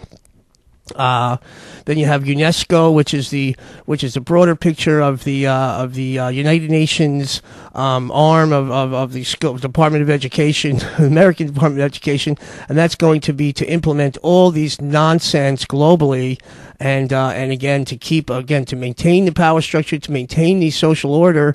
So the Queen of England could go about her business and kicking you around, and you have to say yes, Her Majesty. Your Majesty to her, and her inbred bucktooth fucking moronic children, okay? And on the other hand, and on the other side, you're going to listen to a bunch of psychopath morons like Jay Rockefeller and Lamar Alexander doing the same thing, and so you can bow to that inbred bunch of criminals, okay? And this is all, and you're being indoctrinated at a very young age, and it's very hard for kids to break out of things when they've been indoctrinated at such a young age, because that's when your personality is formed, and your intellect is formed, and that's why they want to get you in pre-K, and Obama's pushing you pre-K, and cradle to grave, and womb to tomb, and Lamar Alexander, who's a psychopath, is telling you that we got to get in there before you're even born. And he told you in my last show that he thinks school should start at 3 months old, whatever that means. Anyway, this you better be angry at this, and you better be alarmed by this, and you better and people need to wake up and see what's going on here. That's a show. I'm Max Rat. I'm going to run you out on for a few more clips. Thanks for coming aboard the Max Rat Deconstruction Zone. I'm Max Rat. I'm gonna sign off to you one more time, so I won't give you my over and out yet. Thanks for coming aboard. Get him, Derek! Stupid, angry mob chasing me because I shine a harsh light on modern society. And don't think I'm lording it over on you, and don't think I'm some kind of elitist that feels that I'm better than anybody, because I'm going to tell you right now, for most of my life, that was me too. But I'll tell you what they don't want. They don't want a population of citizens capable of critical thinking. They don't want well-informed, well-educated people capable of critical thinking. They're not interested in that. That doesn't help them. That's against their interest. That's right. I'll make a special effort to keep ideas out the next time. Commendable. I think they're all insane. To all you graduates, as you go out into the world, my advice to you is, don't go. It's rough out there. Move back with your parents. Let them worry about it. Just be aware. Just be aware that there are many ways to mark people. Just many ways to tag them, and just be aware and be very careful. Very careful. That's Glenn Beck trying to intimidate and scare you into submission. And if you want to let's go along with what he says, then God bless you. You're in big trouble. And most of you, for most of your life, are being lied to, manipulated, and controlled. Whether you believe it or not, whether you want to admit it or not, it's the truth. Yeah, and on that note, once again, Max Rat, the Max Rat Deconstruction Zone. We just did a 2-part series on the Common Core standards and maintaining the social order. Thanks for coming aboard. Thanks for listening to my show. And I'm Max Rat. Over and out. What we've done is highly illegal, Miles, and if we get caught, we'll be destroyed, along with you. What do you mean destroyed? What do you mean destroyed? Your brain will be electronically simplified. My brain? It's my second favorite organ. Resistors to mind reprogramming will be exterminated for the good of the state. Well, you know, I think this has been a very successful meeting. Well, yeah. Don't you? And you can pretend it's not true. You can blame all your problems on me or anybody else. If I don't come back, you tell Mother I love her. Your mother's dead, Llewellyn. Well, then I'll tell her myself. And now, Channel 1200 leads the air until tomorrow morning. Our leader wishes you all a pleasant good night.